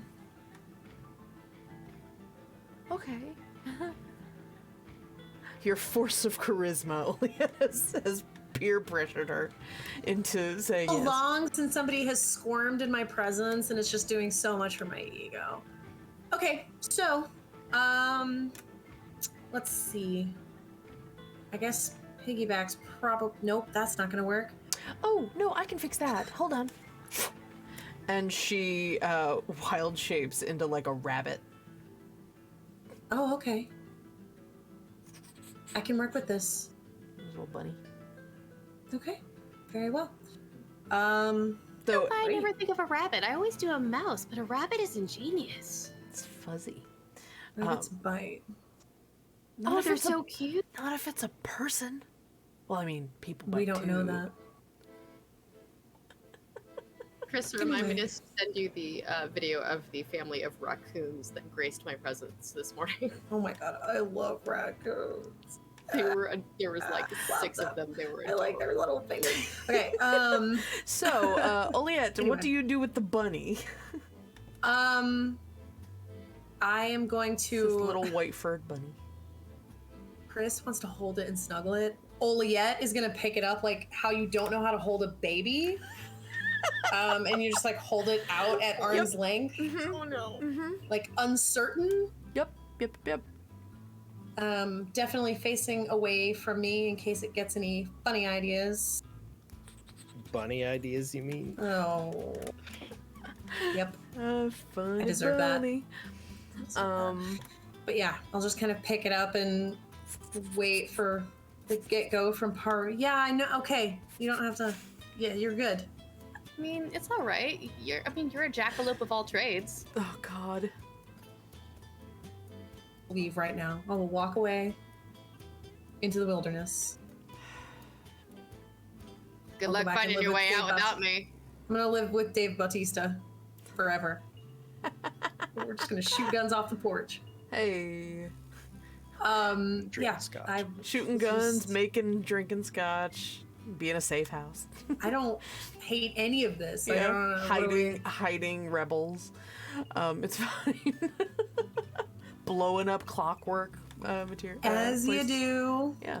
Yeah, I will just look at Paru and wait for the signal from the Blessed One. As you hold the rabbit out in this awkward way, Oliet, you can't help but feel like this form feels correct for Evanora. There's this slight Baby. slight bunny. Poor baby. Ness to her. Is she just Tharn? Is that what's going on? I don't know that reference, but sure. Watership Down. Oh. It's like when a rabbit is no. frozen in terror. Oh. It's called doing Tharn. Gotcha. No, she's okay. She's just, it just feels like the right vibe for her. Is all. You keep that to yourself, though, for now. You know you could always weaponize it later. Anyway, so Paru, you go into your gaseous form?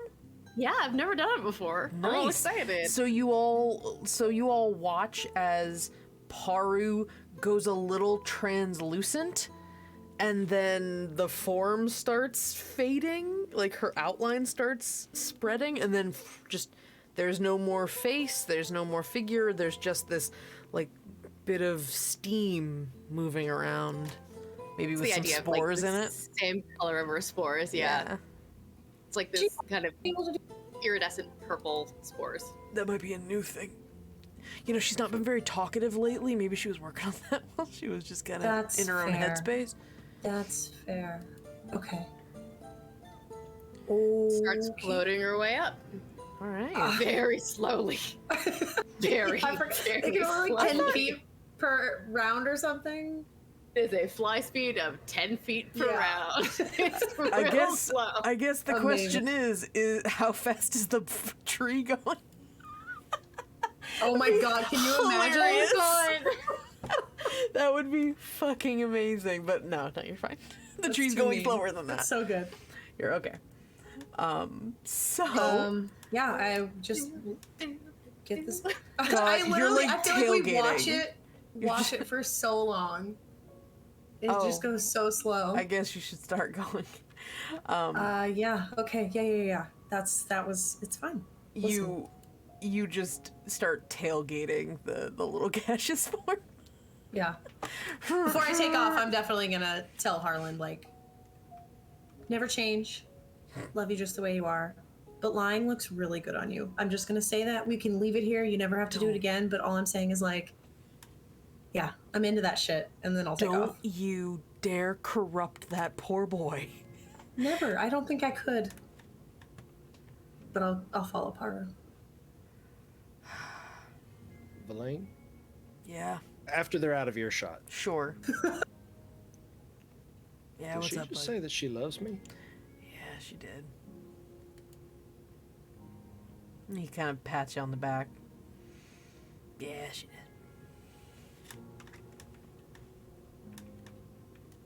Have fun stewing in that for a bit. And, Lane doesn't know what that's like at all. Someone saying that and then just disappearing into nothing. Yep. Anyway, so, as Oliette is slowly trying to get the gas to go faster. Like, what are we doing?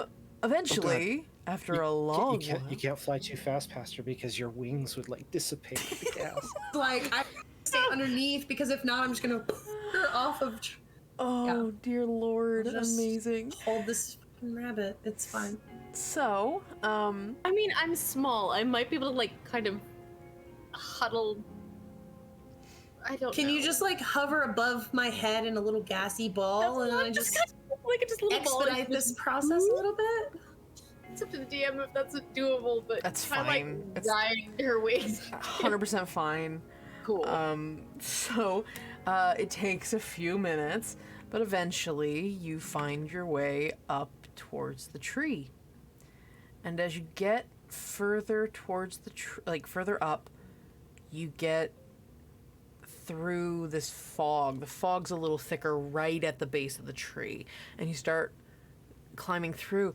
There is something about doing this that is kind of fun because it reminds you a little bit of going straight up the Queen's throne room, like the fog.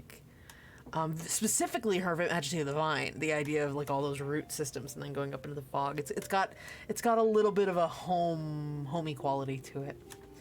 And it was like dancing kind of back and forth in her little. It just makes you go slower. And and Oliette's like, I love you, but faster would be better. And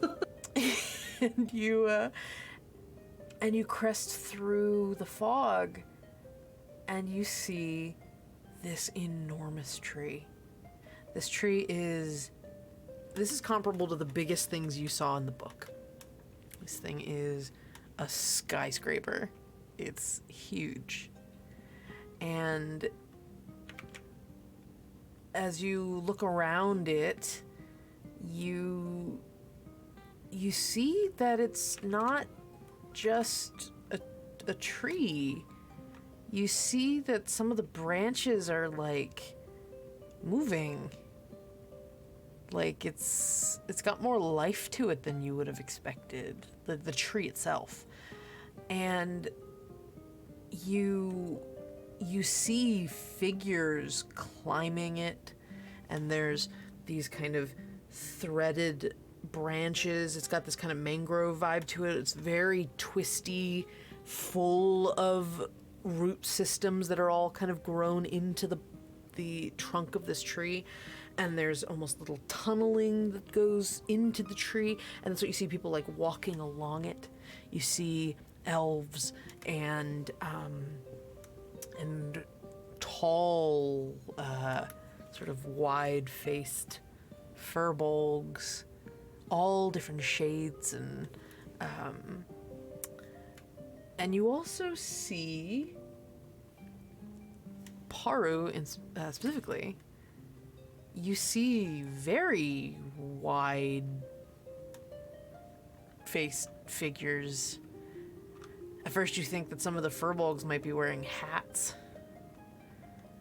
but then you see little caps, and you see myconids kind of climbing around on the tree.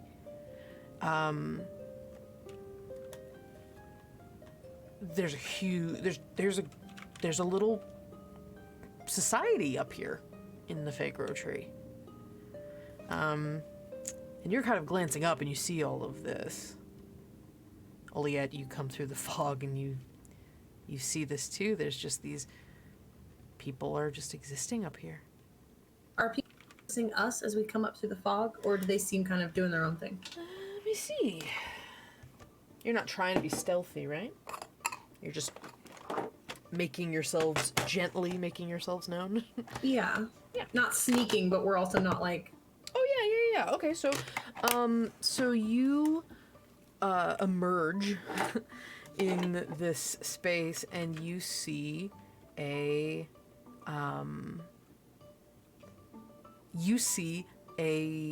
myconid in sort of a smaller cap on their head. But they're wearing a green cloak and this sort of plates of armor down their arms kind of mimics a little bit the kind of golden cap that's on their head. And he has a bit of a gruff look on his face. And he's got, it looks like a bat, but it's got like notches cut in it, so it's got a bit of a like whew, sort of vibe to it. And he's got a bow strapped to his back. He looks like a guard, and he's kind of he's got moss growing on the bottom of these capped feet that he's got, and he's kind of walking like a Wookiee. He's just tall, lanky kind of dude, and just boom, boom. And the gas that is Paru kind of floats up. You see Aaliyah, you see her basically like kind of moving around, like clearly just looking everywhere. Yeah. And as you flutter up, he is the Night Veil glow cloud right now, like shifting colors of the spores everywhere. You flutter up with the bunny extended in front of you, and this myconid man sees you, Oliette, and then notices the cloud, the spores, and he kind of puts a big, like, knobby hand out, Kind of puts his finger up at the cloud. You coalesce around his hands. And you get a image in your head, Paru, as some spores sort of kind of shake off his hand and mix in with the cloud. You get a image of when you were a kid and you saw a big rhinoceros-looking beetle for the first time, and you're very confused and fascinated by it. She will, because she understands how myconids communicate growing up in the circle of spores, she's gonna kind of let a few of the spores drift out of the cloud and basically give it a memory of greeting a friend for the first time. Like the sense of, I want to say almost like coming home to meet a friend for a first, like meeting like family and friends for the first time.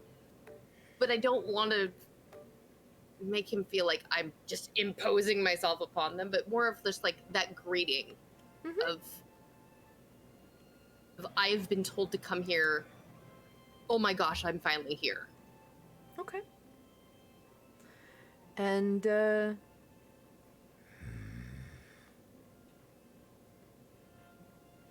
he kind of sees Oliette, kind of cocks his head a little bit.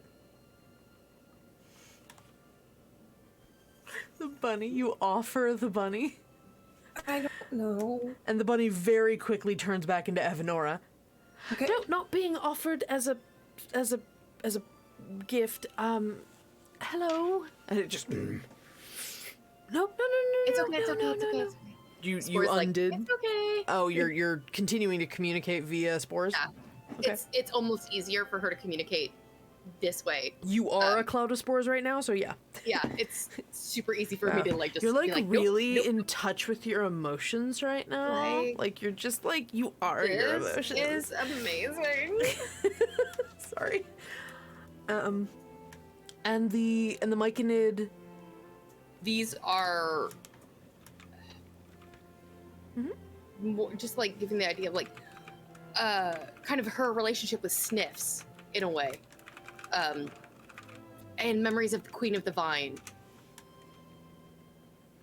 and the rest, and Oliette being a part of that group.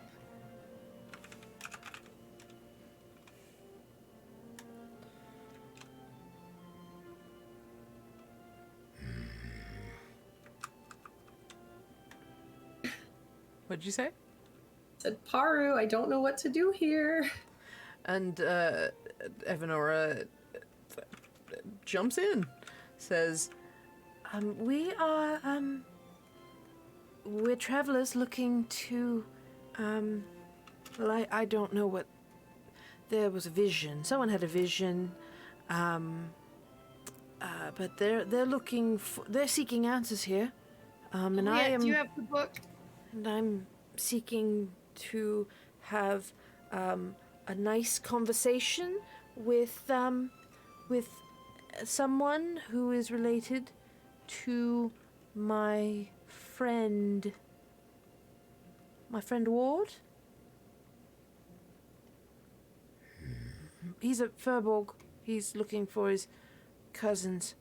He said his cousins live here. Oliette, do you have the book on you? Mm-hmm. Okay, I can communicate with you then telepathically through the book, thank goodness. Because I can't talk to you, but I can think at you. Yes. Okay.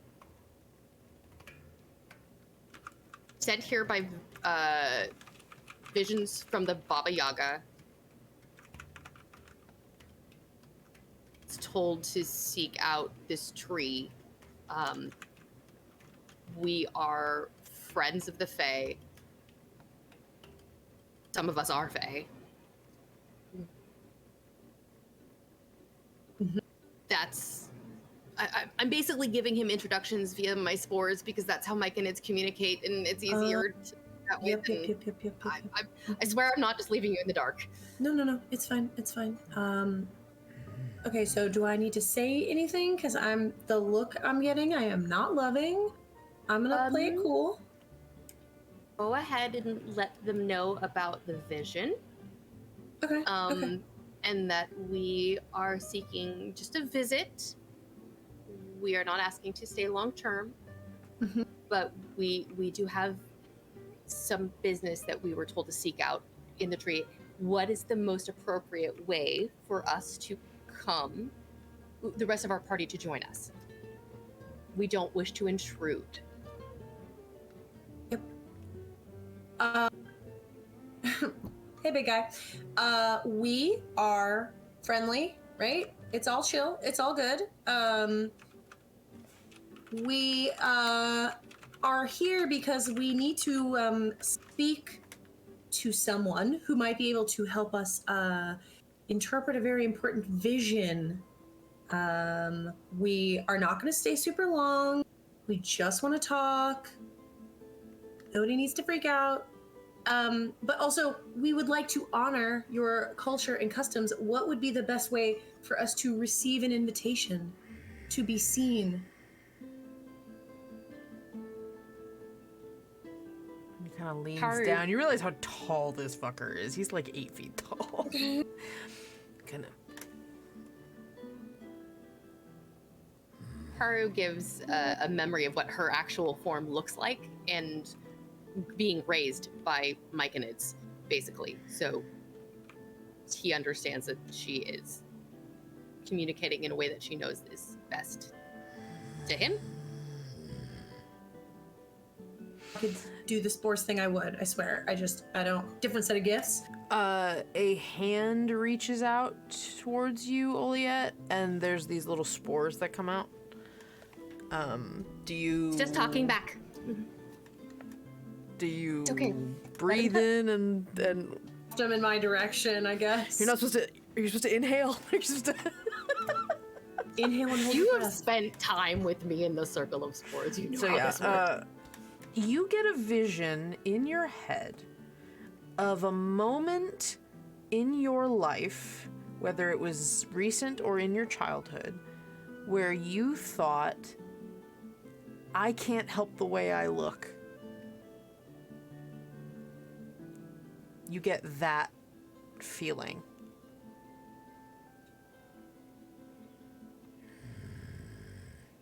Understand what he's trying to tell me? I don't know if I, Chris, understand what he's trying to tell me. You said he was scary. You seem intimidated by him. And he's Oh, trying okay, to tell okay, you okay. that he can't Okay. help the way he looks. He just... Okay. His face just looks like that. Listen, same. Trust me, I get it all the time. He Sometimes has- you just have like a presence, you know He what I has mean? resting bitch face. Yeah. Respect. Like game recognizes game. Okay. Can I don't have a way to send that back, but can I just very gently, like, if his appendage is still extended, can I just pat it gently? Just yeah. Right? It's chill. Yeah, he's fine. He kind of pulls back a little bit. I gotta tell you, I can't always hit that, and today I can hit that. That is a very nice, Good. like, Thank you. nice sustained growl there. And you A high soprano ass cannot do that. and you hear a voice calling out a little bit as they rush closer, and it's like, Porto, leave them be. And you see a Faebles man with braided auburn hair. His beard is braided, but he's got the big fluffy ears, and he's got a little bit of like leather and fur armor, and a big like tooth hanging from a necklace. And he's got kind of a kinder vibe to him, but he pats the myconid on the shoulder, and he's got a staff on his back. Like Portobello, because I'm like Yeah, so happy okay. right now. You're welcome. And the Faebles looks to you, Oliette, and says, "Sorry, he has that way about him. We don't normally get visitors. Lovely. Once you get past the very tall exterior, he's quite kind. We, as I said, do not often get visitors. Sorry, I'm Oliette. Hi. Oliette. This Hello? glittering cloud is my friend Paru, and I just met her. She's okay. Evanora Greenleaf, very nice to meet you. Yep, her. We were hoping to speak to someone, but there is a small group of us, all friendly, and just here to get some information. But we were wondering if there was a proper way to ask for a brief audience. An audience? You, Can I pop out and be me? Queen. Sorry. queens. You wish to speak to a queen? Is there one here? Is that an option? No, I was just referring to a life we had before. But, There is no queen here. okay. We are merely a way station to the Fae. That is not a thing we... That's what we want. That's what we want. That's what we want. Well, yes, that works. But we just didn't want to just all storm up here and freak everybody out. It's fine. Just freaking out Porto is better than everyone. I understand. He's easily freaked out. Ara will shift back into herself. I didn't mean to freak him out. Oh, hello there. Hi. Hello. Sorry, I was actually raised by myconids, so I figured it would be easier for me to communicate by spore. Oh no, that was very insightful of you. Yes, he would do you appreciate that, Porto?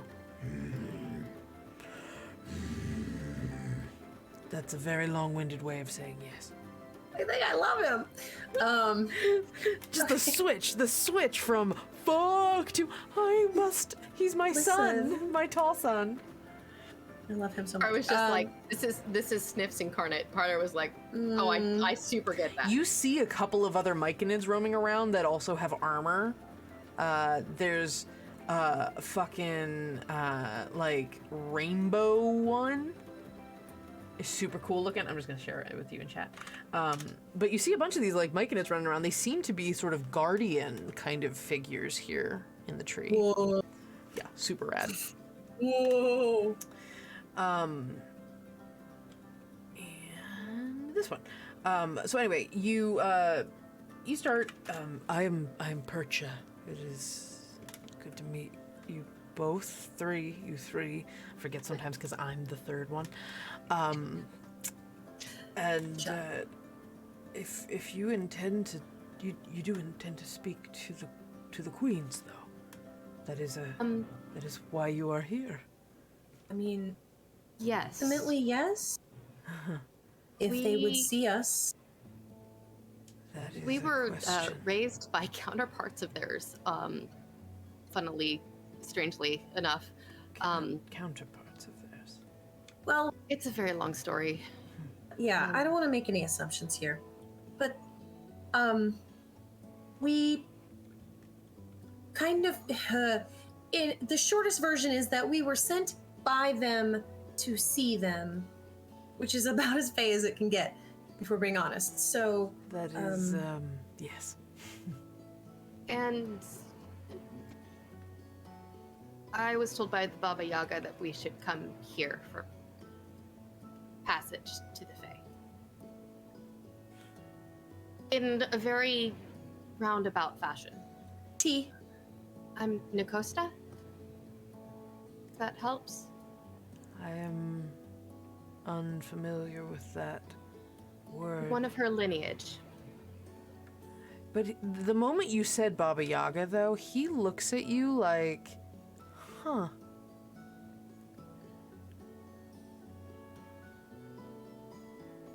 Very well. pay to bring? We just have a couple of people on the ground who are in our group. I assume they require assistance. Another reason why you didn't all come together. Well, talented, but in different ways. If it isn't too much trouble, It is not too much trouble. Thank you. Yes, of course. You seek Baba Yaga, then we can set you on your way, perhaps. That would be phenomenal. We will get your friends then. Porto, let the lady know. We'll be speaking.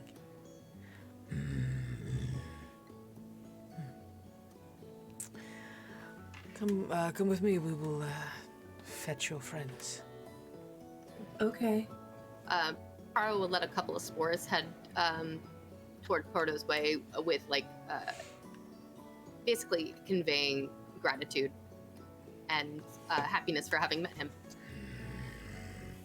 Just from behind.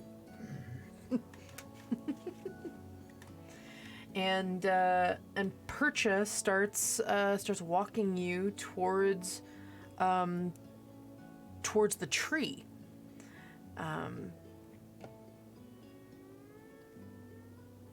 We do not get many many at all, save for the occasional foolish straggler looking for,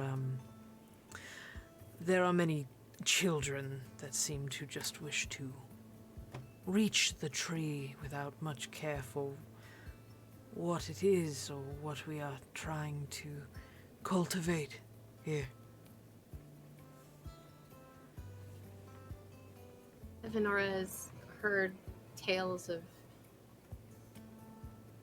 Figaro being a place where those who are not accepted or those who don't fit in with those who would see the end of wild magic can come and potentially be accepted here.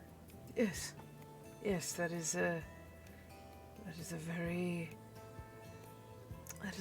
astute way of putting it. I like that.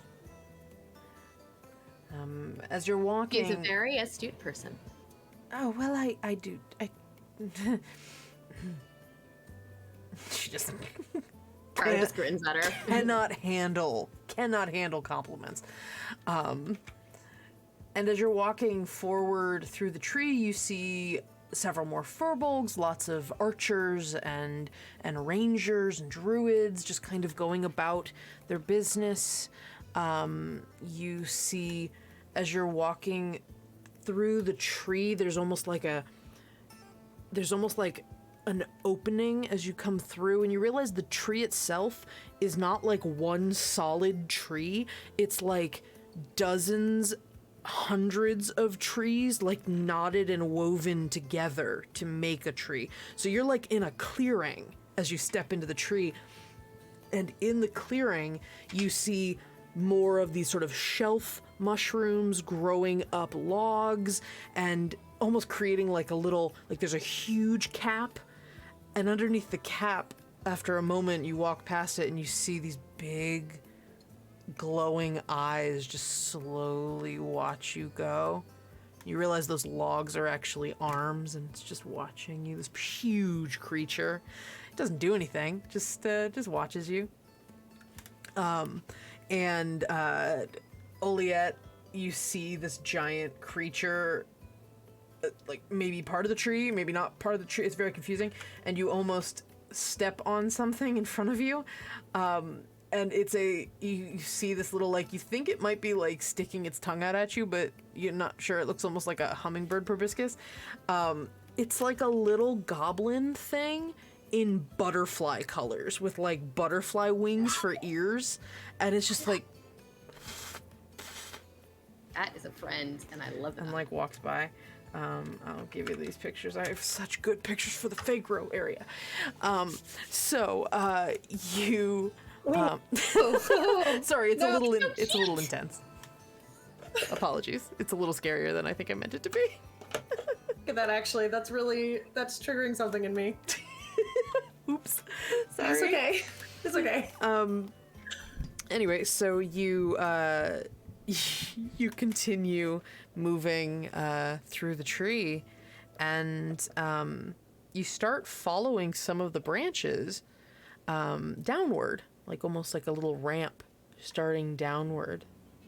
These mostly furbolgs, or is there a You see a mix? lot of elves, like long-eared, full-blooded elves. Proper elves. Yeah. A lot of furbolgs, though. A lot of myconids as well. Fascinating. You see a couple of squirrel folk. Not full size, actual little squirrels, Oh my god. or like maybe double the size of a squirrel. So like maybe a little shorter than a gnome. Oh. Yeah, they're just hanging out. A little bit of red wall mixed in here, and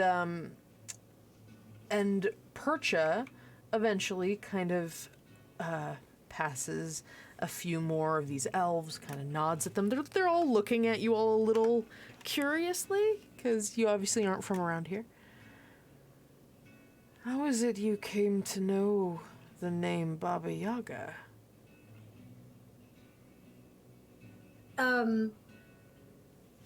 That's really Paru's deal. I know we had the name wrong for a little while. The information was a little fuzzy.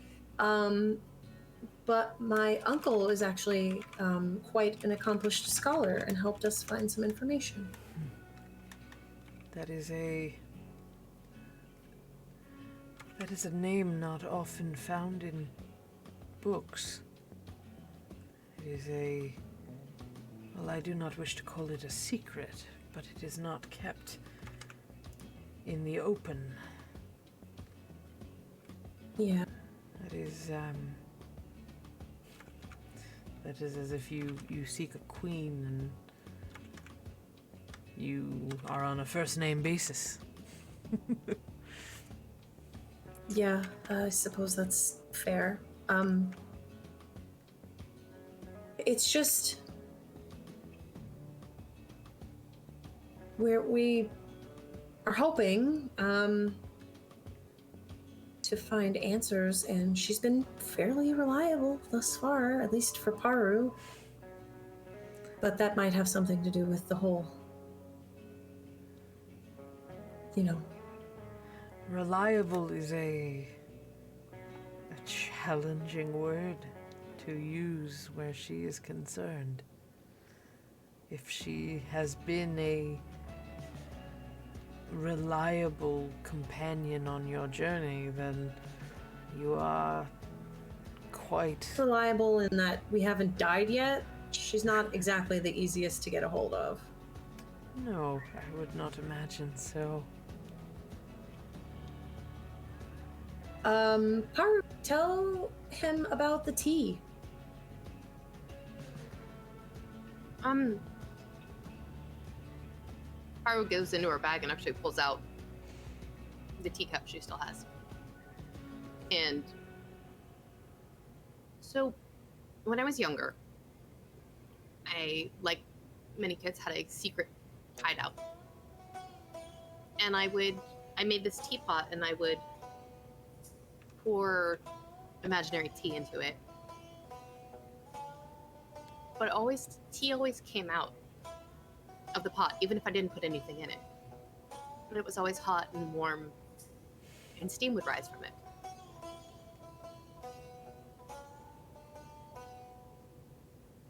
A little while ago, I met a young boy named Keith, who had similar hideout in the woods. Only he had a pipe that always smoked itself, even if there was nothing inside of it. And drawings all over the wall of me as a little kid, of the tree. This tree. And so we just kind of found, through visions and different things, we found our way here. It sounds as if she guided you little ways, hoping that you would pick it up. Though I imagine a signpost would have been more welcome. I don't know. Part of the fun is the journey, not necessarily the destination, and you meet a lot of interesting people and you learn a lot. Well, you are certainly one of her descendants. Thank you. And you, Miss Greenleaf, you said. What is it you seek here? I was looking for somebody who was related to my friend Wart. Wart. Yes, W-O-R-T. He's a Faebles from the plains, and he said that some of his brethren made their way here to Fairgrow some time ago, and he was hoping to say hello, at least through me. Well, there are a number of... What did you say his name was? Wart Primrose. Primrose. The Primordia. That could be a permutation of it, perhaps? There is a Primordia here. Oh, well, could I speak with them, maybe? Yes. I could, up on the bough of the trees up there, where there are several, hives being tended to. Oh, bees. Yes. They tend to those. Oh, well, and she looks to both of you. I'll wait. Oh, I can wait. Well, I promised that I would see to it that they all arrived here safely. So, I'd like to make sure that happens first, and then I will go talk to them. Very well. And you all continue that spiral down these root systems. It's very fern gully. And you reach a point where there's just a nest of vines and roots. You can't see through them. They're just... I keep making film references, and I can't help, that's how my brain works. But you know, in the first Harry Potter movie, when it was all in the vines, or no, it wasn't, yeah. Devil snare? Yeah, it was like Devil's Snare. It looks like that. It's just all a tangle of slightly shifting, moving roots. And he, Percha, puts his hand out and touches the roots. And after a moment, you see a little more movement, and then there's just a, like, they spread a little bit away, and you see the ground. There's a fog, but you see the ground. And you hear the distant bagpiping.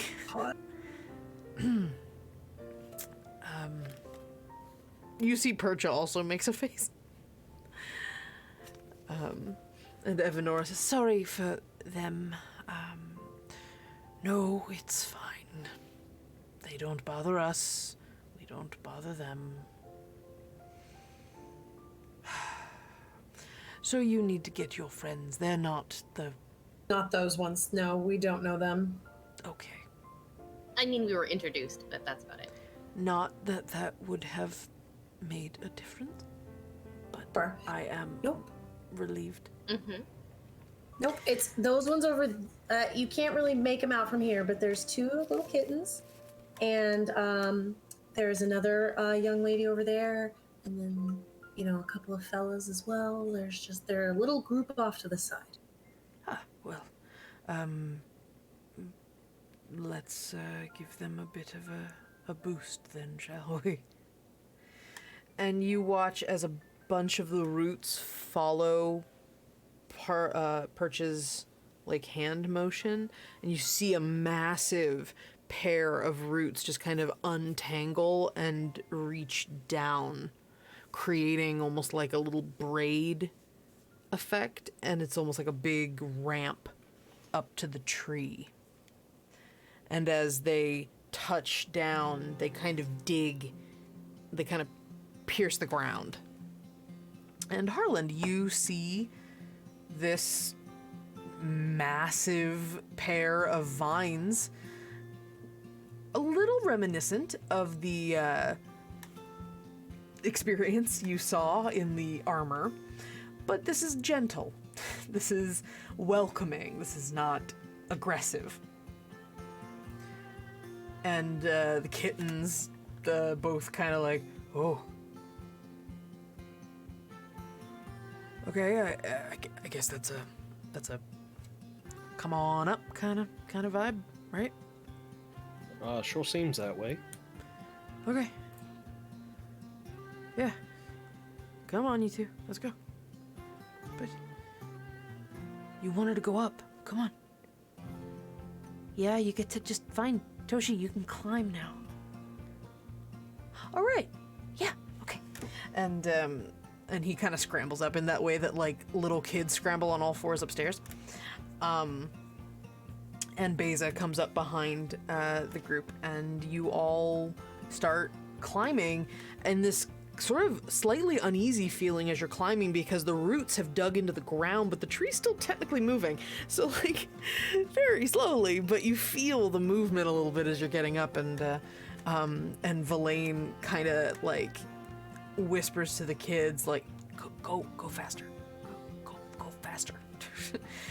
And Toshi eventually, with his toe claws out, just starts breaking into a run. And eventually they reach you, and Paru, you get a big hug full of Toshi. And Hey, buddy. Hi, I climbed the tree. Mm-hmm. Nickit just sort of okay. Looks down a little bit with a bit of a stink face. Does not like being this high up. You want to hear a funny joke, Toshi? No. I basically traveled by fart. She winks at him. He blinks both his eyes at you. Yay! Slow blinks. Yay! And the lot of you are up. Verlaine kind of glancing around, a little intimidated by everything, and Beza just taking it in, and Harland, you see this Furbolg man, who kind of not like super surprised to see you, but more like a oh, hey there kind of vibe. Welcome to welcome to Figaro. Well, mighty obliged. We do feel welcome, I'm sure. You all are not long for this port, though, I gather. You have places to be. Yeah. Are they? People Yeah, to speak to, that is. Yes, depending on how much has been conveyed to A bit you. has been conveyed. You seek Baba Yaga. You seek Well, she queens. does. Yeah, we do. Yes. Well, let us get you on your way.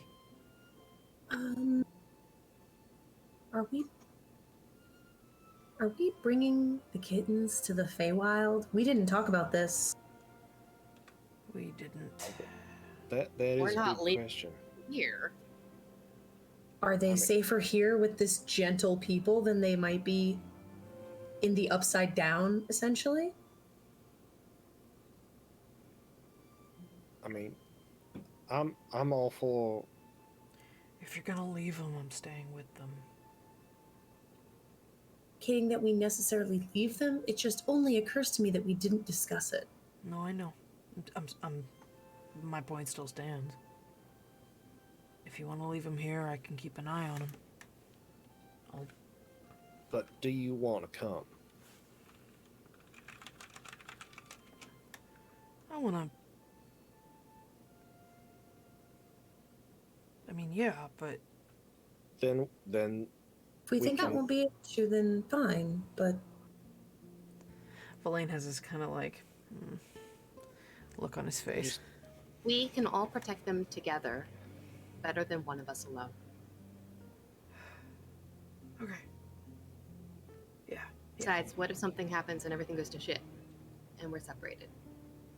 I don't like the idea of being on two different planes without an easy way to get back and forth.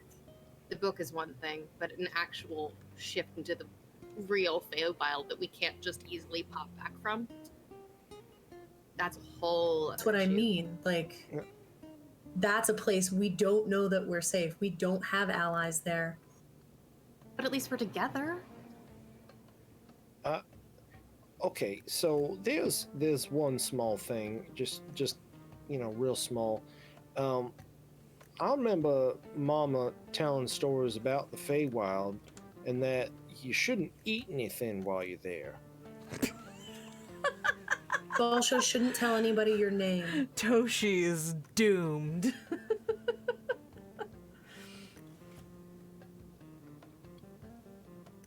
All I'm saying is this is different, so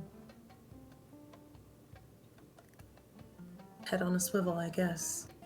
Well, I mean, Paru, if you make the food that Toshi eats, then Can do that. yeah, then I mean, I don't see why that'd be necessarily a problem, really.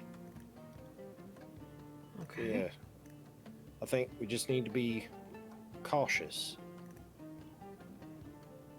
Yeah. I will be. I'll make sure they stay out of trouble. We mean- will be. Yeah, we all watch them.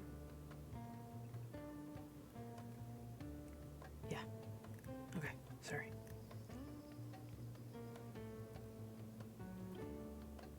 Okay. Then they're coming with.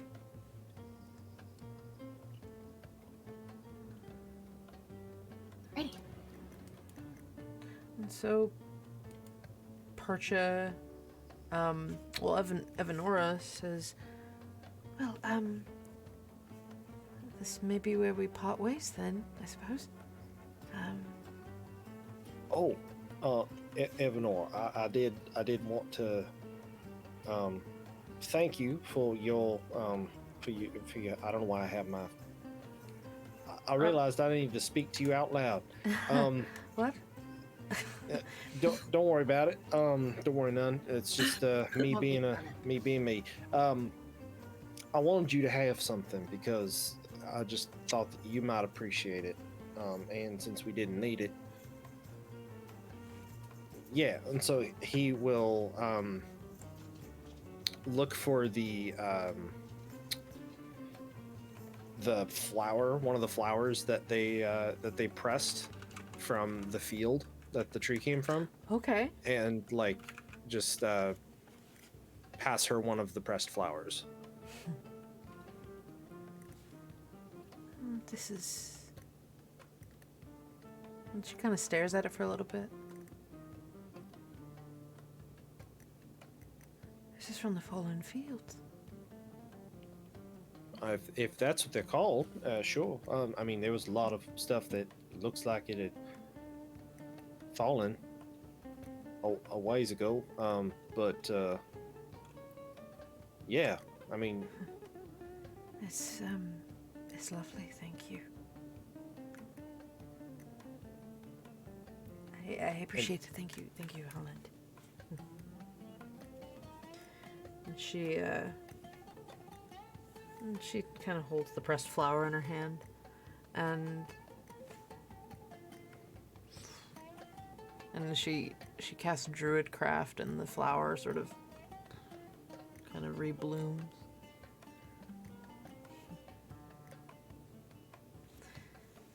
She tucks it in her coat. Like kind of like tucks it into one of the layers of her outfit, so it's visible. It's just I meant to ask you. Oh, sorry. No, please, Sorry. please. I was filling air. I meant to ask you, what circle you trained with. Dreams. That's a good one too. I think Or I as if it can- wasn't obvious. I was going to say I think I could assess. Well, it is, as you said, very very nice to meet a fellow practitioner. Much so. And thank you for not dropping me, Oliet. You're welcome. I do appreciate that. That was my first time flying. You're welcome. Mm-hmm.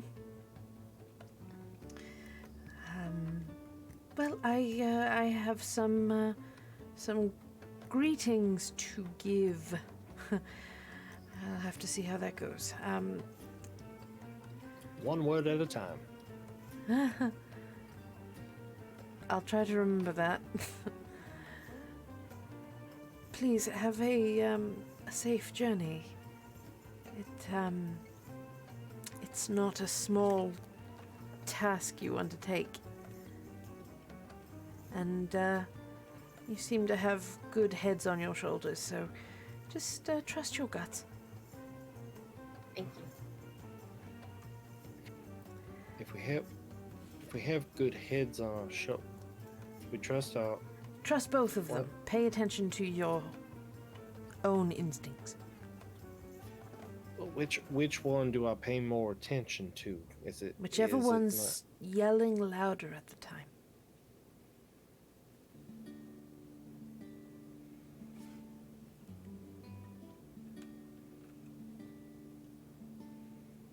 I'm still. Oh dear, I've confused you. I'm so sorry. I tried to do that thing that Manchu tries to do, where it's just you sort of wing your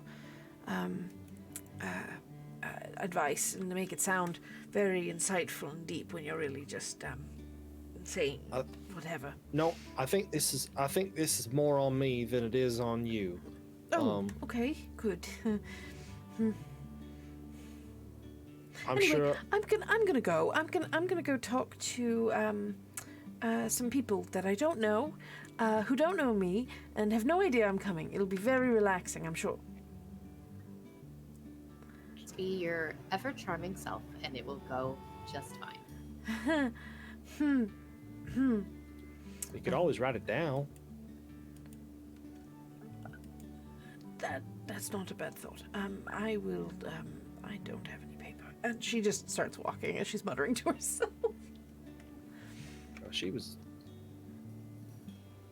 She left as she came, muttering anxiously.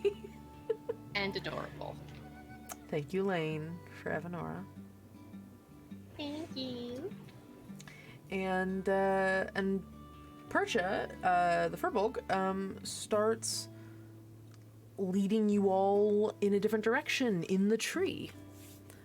And you see, and I'm going to clarify a little bit from before, you see that a tremendous number of people who are here are elves.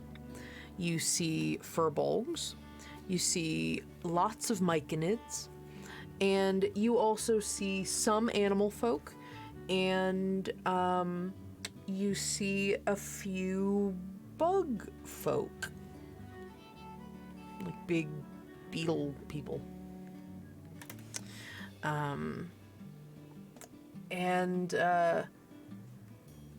There's a and Harland, you see furbolgs that are a little different than what your family kind of look like. They, there's something a little less humanoid about some of them. You see, there's a very cute furbolg girl with big freckles, and you see that beneath this long draped shawl dress that she's wearing, her feet are not human looking.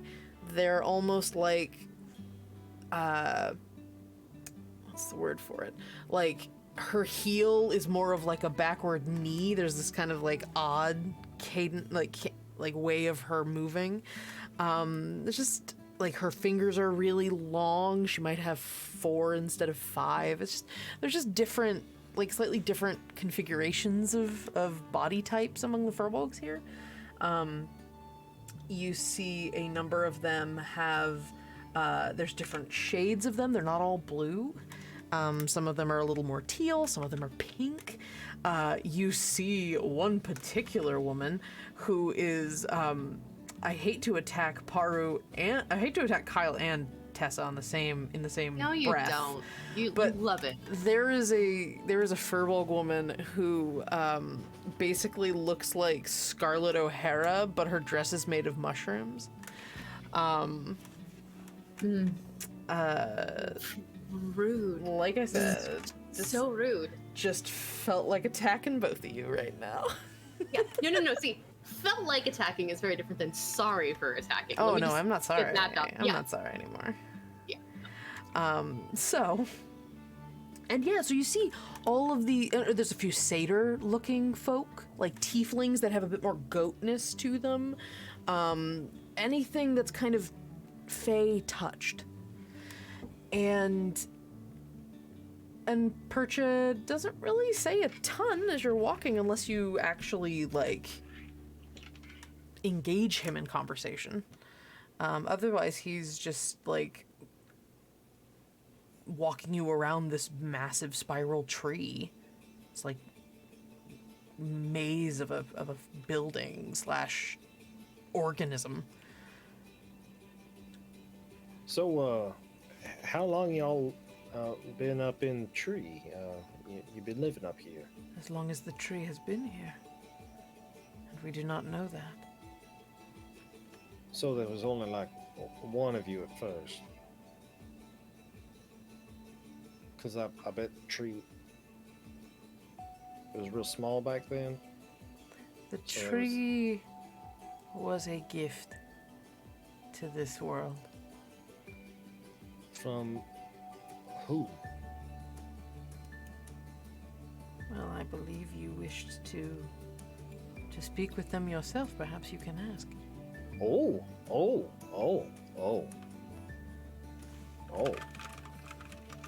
Yeah, all right. Good. Yes.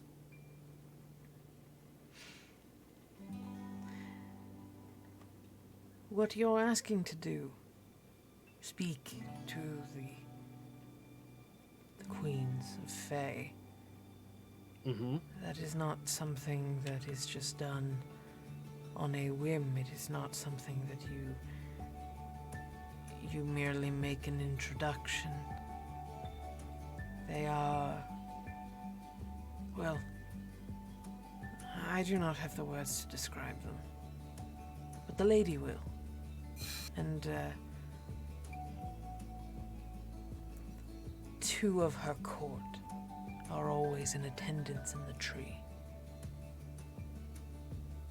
Oh, interesting. Okay. So 2 of their court, I meant to say, if I didn't say that. is there anything that we should know in advance so that way I do not put my foot in my mouth to the degree that I typically operate? I have never spoken to them.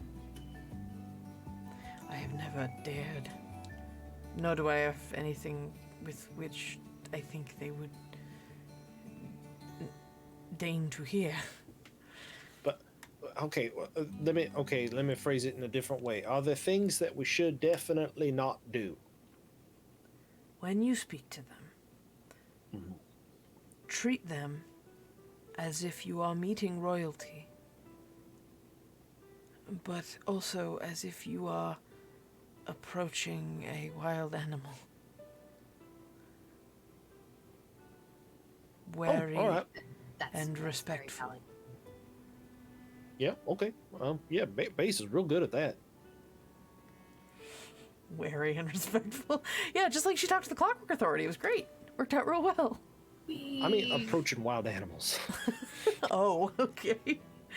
We should probably not treat them the way we normally treat our queens. It'll be tough, probably, for me to remember that they are not one and the same, but I will do my best. I mean, I remember being pretty deferential to all, all ladies at first, and so I think we might be able to take a page out of that particular playbook.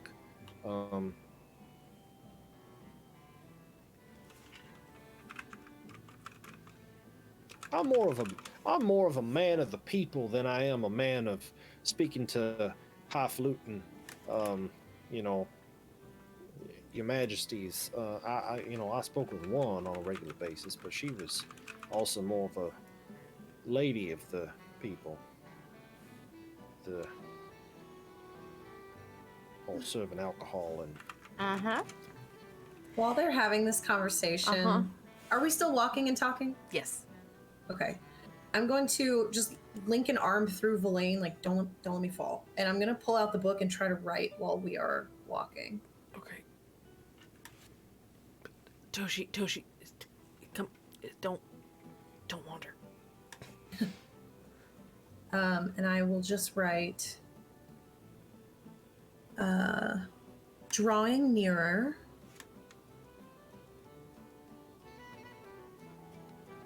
Eager to see you again, in a sense. A riddle. What would I call you had I never met you?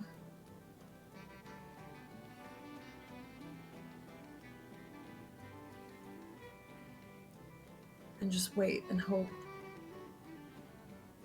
she gets back to me before we get to where we're going. Sure. Does Angela tease it out first? You're kind of trying to pay attention, trying to mind the book, while Villain is like trying to keep you on the trail as you're going up, and you reach a point where you're walking upward in the tree. You're getting not super close to the canopy, but you're seeing more of the sunlight through the trees. There's a little bit of a green vibe in the lighting here as the sun peeks through the trees. And you are taken to what almost looks like an amphitheater. And it is made almost entirely of more of this wood, these like root systems, and it looks very much like there's a central spot and everything kind of goes downward. And at the bottom, you see a few figures. You see a couple of guards, one of which looks to be, well, they both look to be made of wood. And I don't mean that they look like wooden puppet soldiers or something. They look to be made of tree. One of which has like these like massive eyes on its shoulder, on its like pauldrons. And another which looks like it's made of tree, but then you realize it is also a myconid.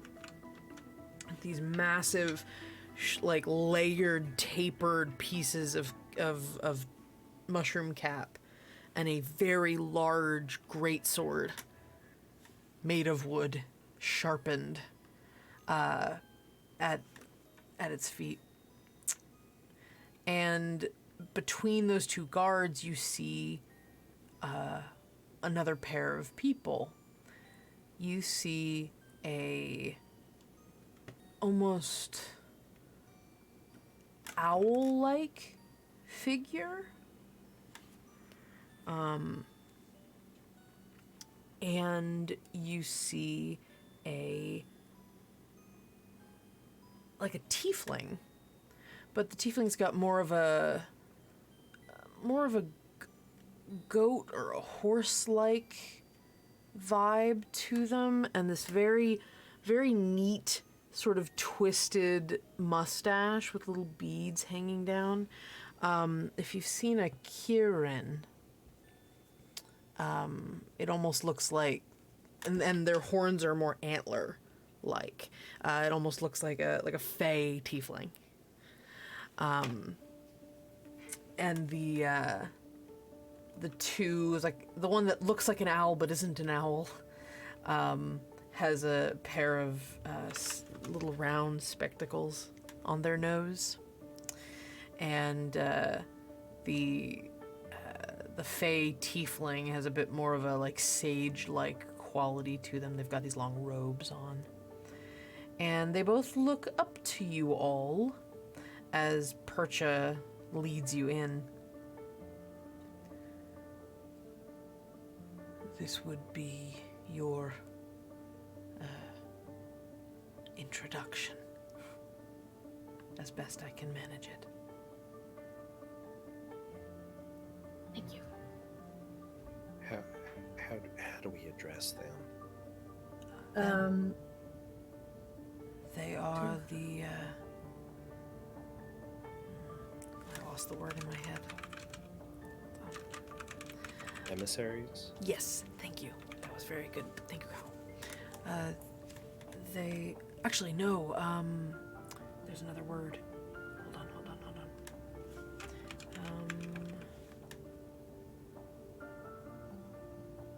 It's also a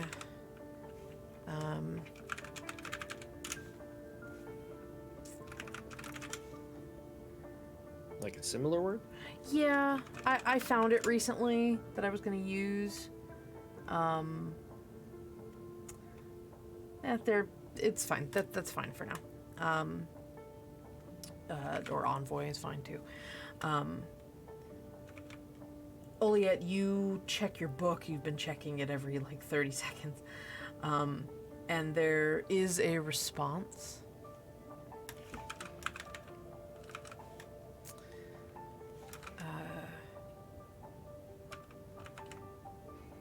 Once I get the answer from my notes. You get back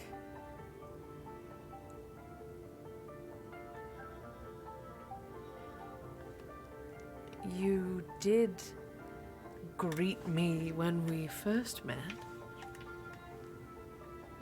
Her Majesty worked fine.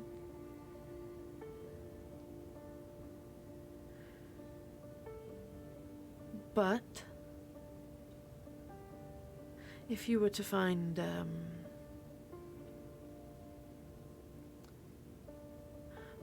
perhaps you could try Madame Soli.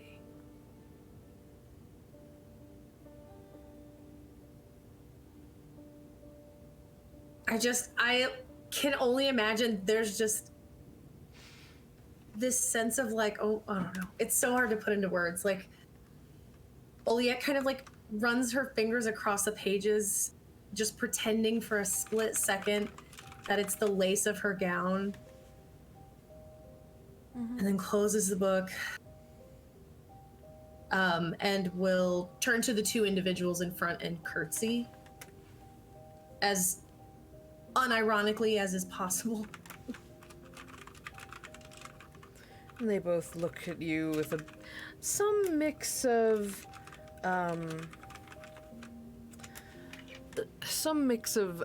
like a nod of acknowledgement, and also just a tiny little bit of amusement. That way that you the way that the Fae look at mortals. It's kind of like, oh, that's very cute. Tricks. Just a little of that, though. And the two, you have been brought to us for what reason?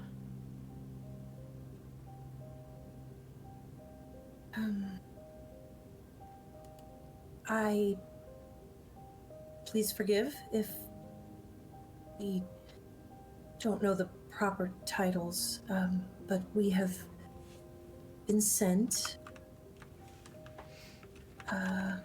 on behalf of their majesties to greet their majesties.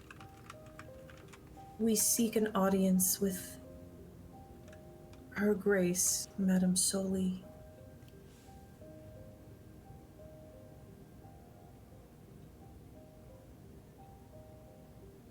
To what end? To avoid all end. It is emergent, or we wouldn't dare. The owl-like creature's the one that's really looking you over. The tiefling is more a little disconnected. But the owl's fucking Button. I cannot control Button. It's delightful. Button has a mind of their own. Amazing. But yes, I imagine Button is doing this exact same thing On the hat. on the hat. Delightful.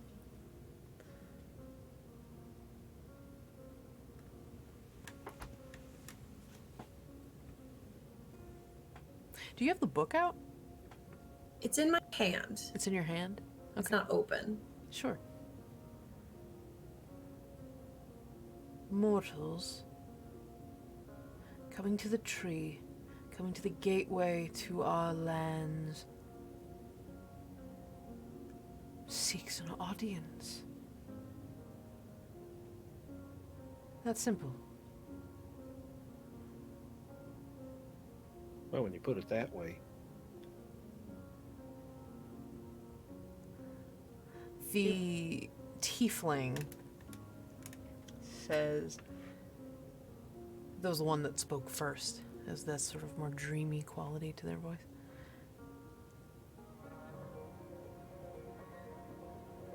This world has all sorts of quandaries to consider.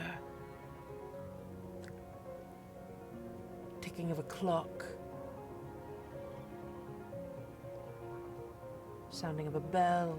The thunder when there is no storm. And their eyes glance down and see the book in your hands, Oliet.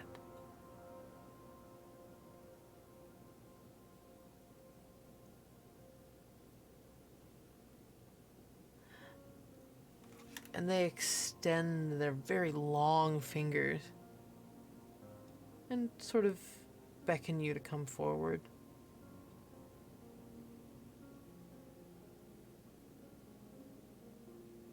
Step forward.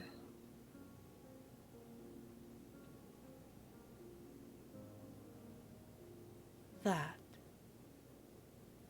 What is that?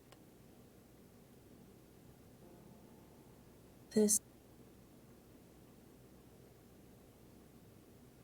is everything.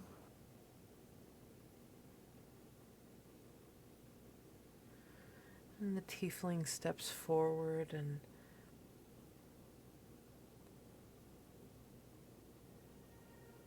kind of almost hesitantly kind of reaches, looks for the book, like kind of looks to touch it.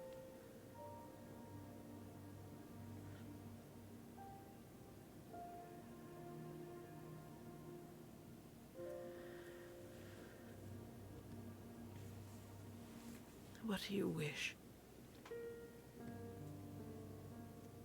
of this audience?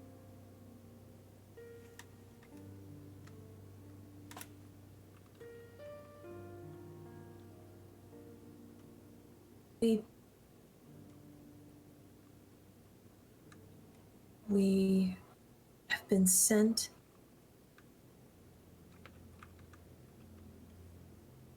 to right an egregious wrong.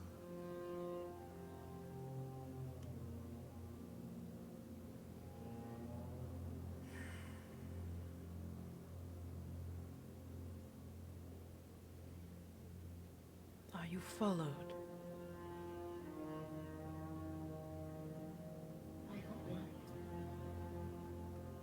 We have done our best to avoid that.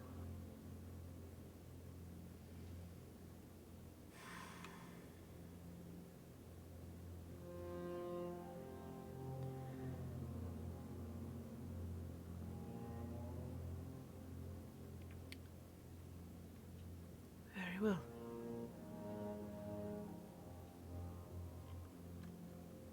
Let us find your audience.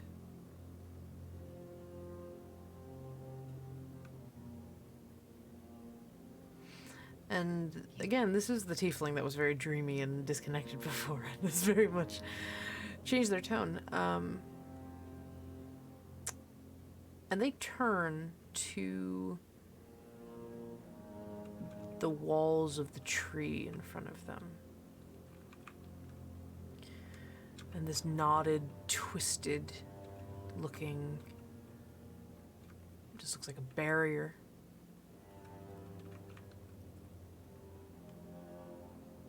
Actually, kind of looks like a doorway.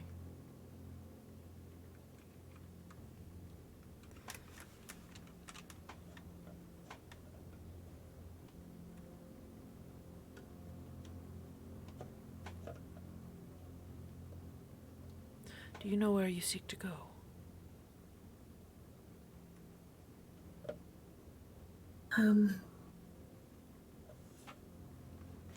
Our understanding of what this place might be comes from an echo of it. We don't know it intimately.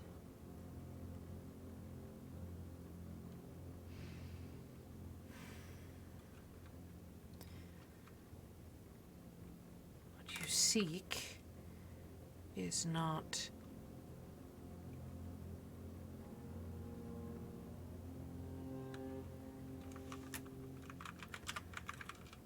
something that merely remains in one place.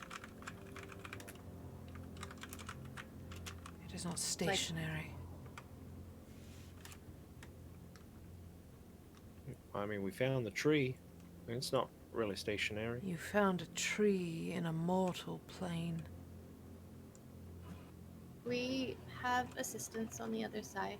The Baba Yaga has called for us. Well, for me. And the owl looks to Paru very carefully with this sort of like eagle eye stare.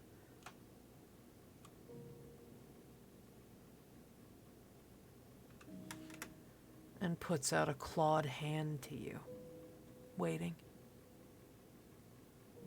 He gives her hand. Kind of You moves wish away. my hair. Cuts a piece of her hair.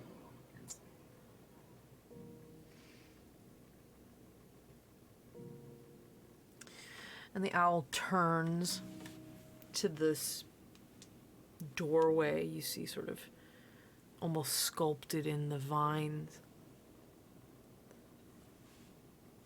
And just sort of holds on to the hair a bit. And the other, the tiefling, brushes a motion with their hand. And just like the roots, you see the tree door kind of spread open, and through the cracks of all these vines and spindling of like ligaments of bark. You see a fog. A vaguely familiar fog. But it's not just a doorway, it starts seeping through the roots as they open. So by the time it completely opens, there's this almost like outpouring, this spilling of fog onto the ground. And there is a doorway, but there's this ever seeping fog. And the two turn to you. The owl takes that hair from Paru and just lets it fall into the fog cloud. And it kind of rolls a bit.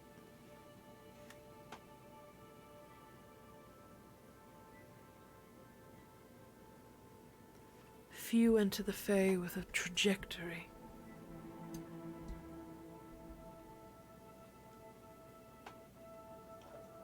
Few are still with a task.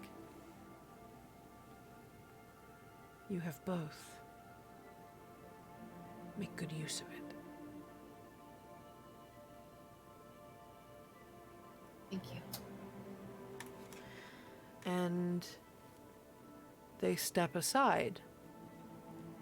They're not going in.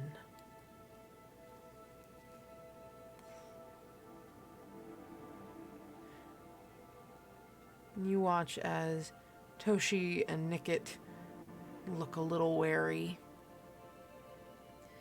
And Verlaine walks up between the two of them and takes their hand.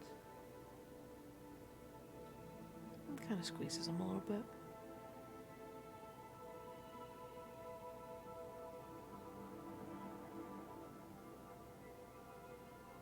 Aro is going to step forward towards the door because this is everything.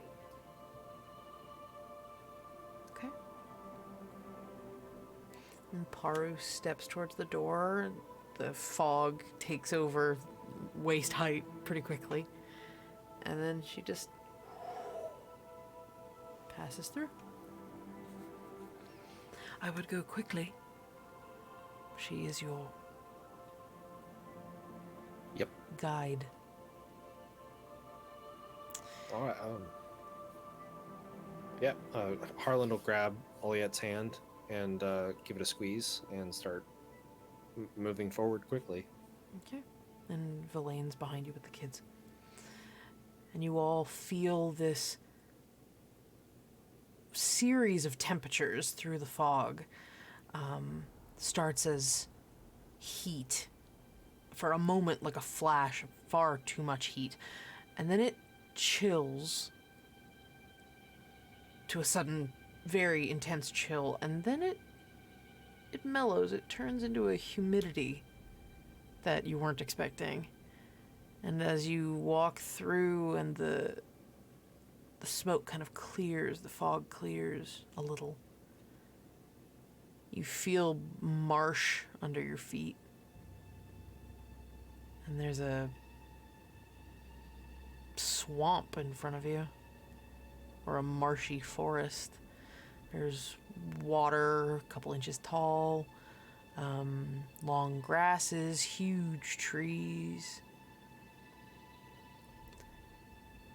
You hear something that sounds like a frog, but not quite.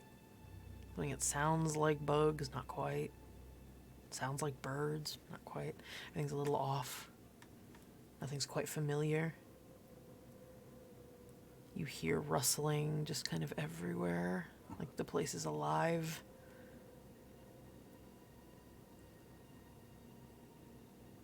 And then you hear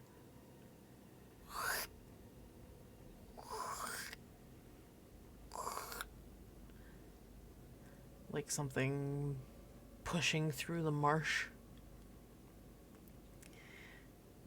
And then you hear heavier sounds like that.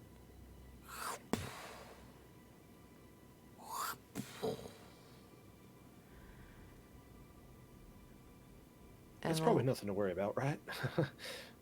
Yeah, No, nothing. I think it's. Nothing. I think that's about to be something very good. Prada turns towards it. You step a little bit into the marsh, and you see up ahead of you, through the trees, a little bit past, enormous shadow of something. You think creature, maybe? Well, Harlan thinks creature, maybe. I think Par's looking for something very specific. Hard angles, big, massive something walking through the marshland. And you follow the sound of it, you get a little closer, and you see marching past you in this kind of wobbled, sort of off kilter, you see a massive house. Like a cottage almost. Covered in vines, covered in moss, but perched on a pair of legs with claws and chicken skins. Oh yeah, it's real. It's her. It's the Baba Yaga's house. You And they hear were an- making fun of me for Chicken Hut. You hear Sounds like an- some sort of like quick service restaurant. What's that? Toshi says. And you hear another.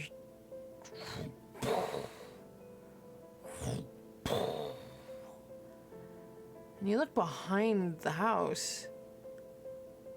There's another one. Dragon feet. The house is more of a shed. And you see another one.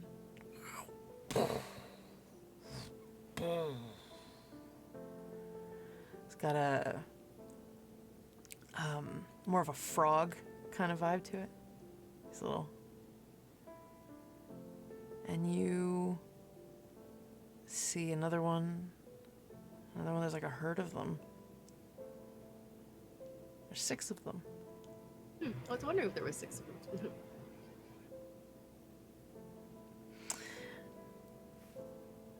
And that's where we'll end tonight. Oh, I'm so excited. I'm so happy right now. Me too. I've been waiting for that for quite some time. All right. Well, we'll see you all next week. Chapter 38. The Babas. Wait, more than one? What? That's what I got Is tonight, it- and we will talk to you later. You all have been absolutely wonderful. I am so excited to get to this. We have not. Oh my god. Oh, I'm so excited. We will see you next week, same time, 7 p.m. Pacific, 10 p.m. Eastern here on our channel. We are Nerdsmith.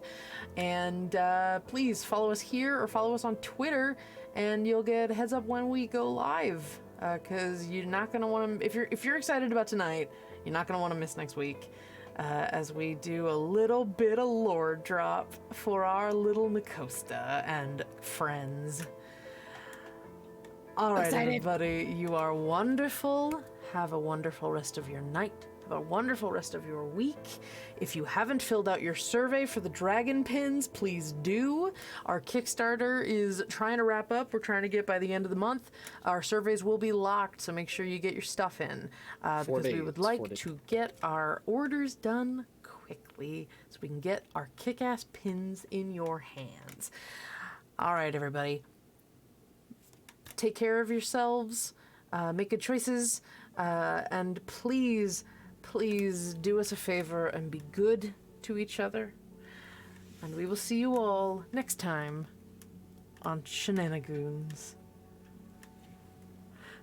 Goodbye.